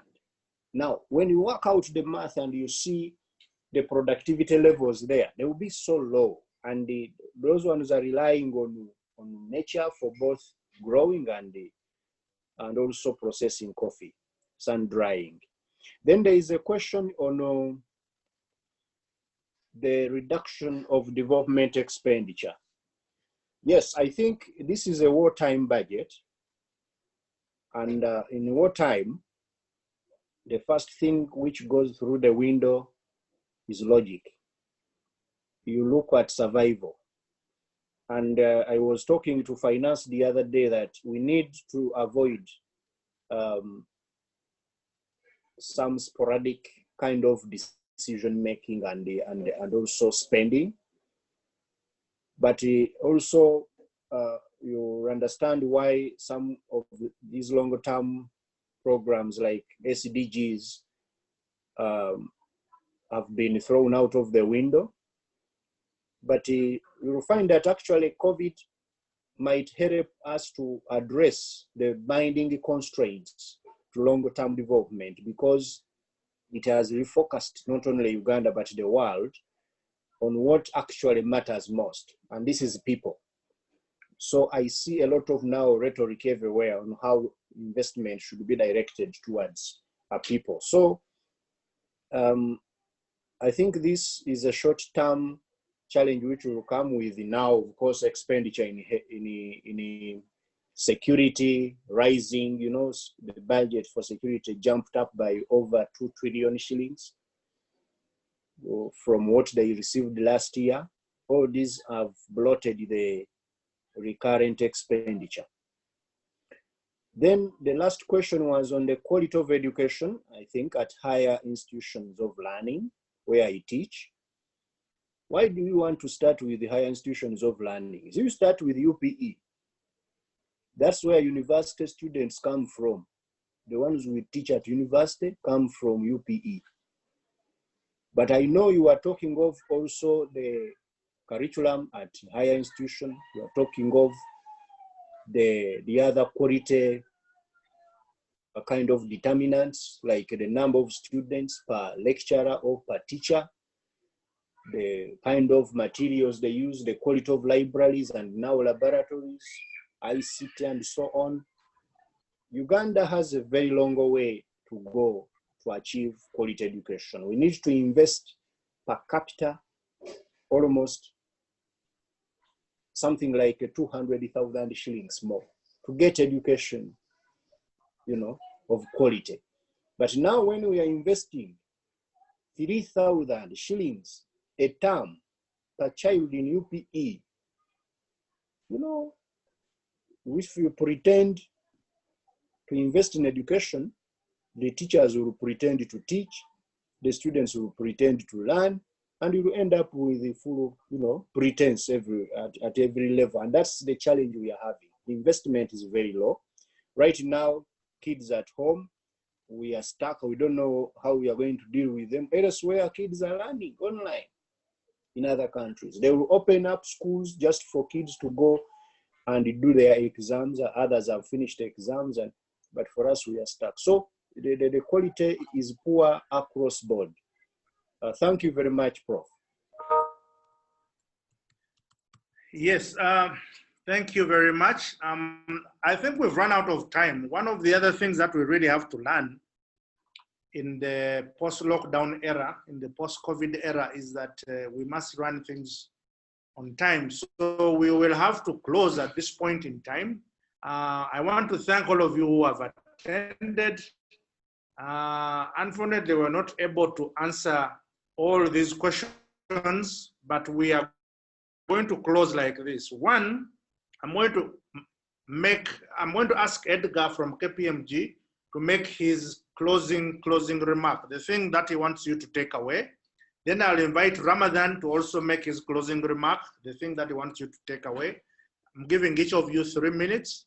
Then I'll invite the Executive Director, Derek, to make the closing remarks, and or anybody who's representing council to make those remarks if Derek so chooses, and then we'll close in the next 10 minutes. I want to thank you. You have been a wonderful audience. There's 314 of you. So starting from now, Edgar. Thank you, Professor. I think for me, my closing remarks about two. The first one is that it's important to understand the developments that are coming in with the budget has been read. And I would want to thank CPAU again for organizing this forum for the discussion. But of course, once these proposed amendments have been put into law effective 1st of July, it's imperative that we check to confirm which ones have been passed and put into law. And then secondly, the implication that this has on the respective institutions or businesses that we operate in. Then thirdly, it's also important to be closer, to have a closer relationship with your tax consultant, because from this budget, especially with the COVID amendments, there are few aspects or windows that have been opened by the government that you can take advantage of as a taxpayer, including the voluntary disclosures where you would waive, where you would qualify for a waiver of interest and penalties, which in turn would save on cash flows. So I would say it's also a good time to clean up as far as the tax or tax-related aspects is concerned, in order to take advantage of that, save cash for the long term. Thank you, and over to you, Professor.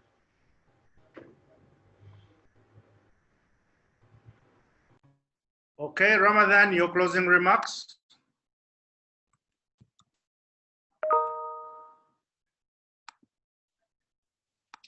Thank you very much, Prof.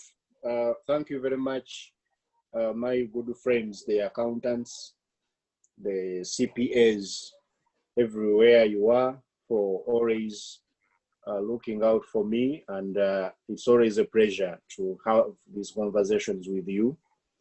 We also, going to bank on you to address that issue which the president highlighted, the issue of corruption, and the issue of people not to account.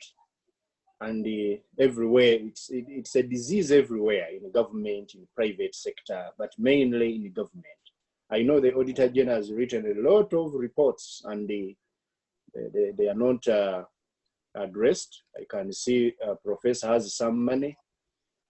So we need to address some of these issues as auditors, and you help us to fight this COVID with the accountability. I thank you very much for allowing me the opportunity to be part of this. Thank you. I didn't realize I was live in front of the audience, but okay, let's now hand over to ICPAU to give the closing remarks. I don't know if it's going to be Stephen or Derek. You let us know, please.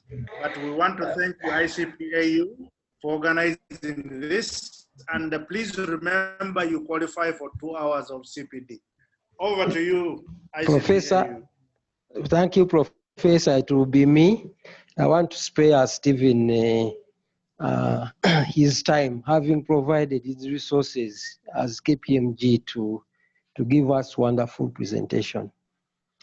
Thanks to the presenters, Ramadan and Edgar. Thank you so much. And Ramadan, I think I'm still waiting for my cup of coffee. There's a debate we never completed, and I've been waiting for you. Don't talk about COVID. We can still have social distancing and have that cup of coffee. Someone talked about corruption, and I think Ramadan talked about it. The call is for every one of us. If there is a profession that has tried to play around the books, I think it's the accountants.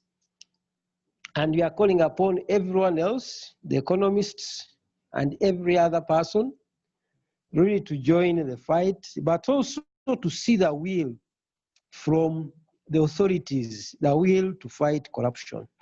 That's a monster that we have to tackle.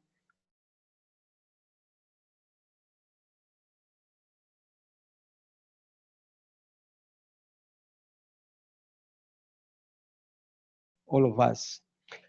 Any practitioners on the forum, this question has been around for a while and the council duly debated it. And the bigger question is, the one who suffers the tax should be at the forefront of fighting it. Of course, you are going to say, but the institute collects the practicing license. The mere fact that the institute collects a practicing license, there is a conflict with trying to fight the other trading license.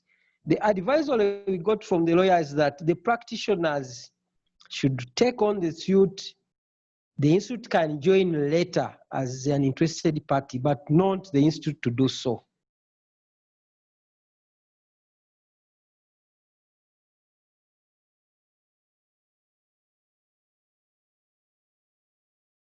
We have been mobilizing practitioners among themselves so that they can be very successful. So let's discuss about trading license. We can use the window of the success by the lawyers and the dentists on it, but it has to be the practitioners to take the front first, and the institute will back them up. I think that will be the way forward.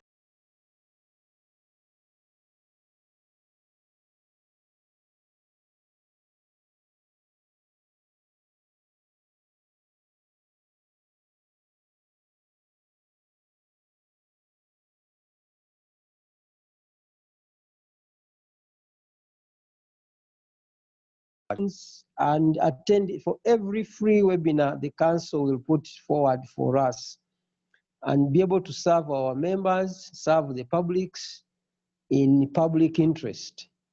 I thank you. Nice day.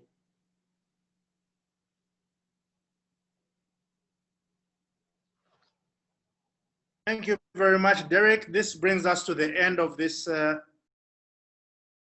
budget breakfast for this year, 2020-2021 budget. And I wish you all the best. Please stay safe, members. Continue attending the functions of the ICPAU. I know at one point we shall have to start paying for these CPDs to keep our institute going. Please, when you're called on to contribute, do not refuse to contribute. God bless you all and have a nice weekend. Thank you very much. Thank you, Professor. Okay, bye. Thank you, Stephen. Bye.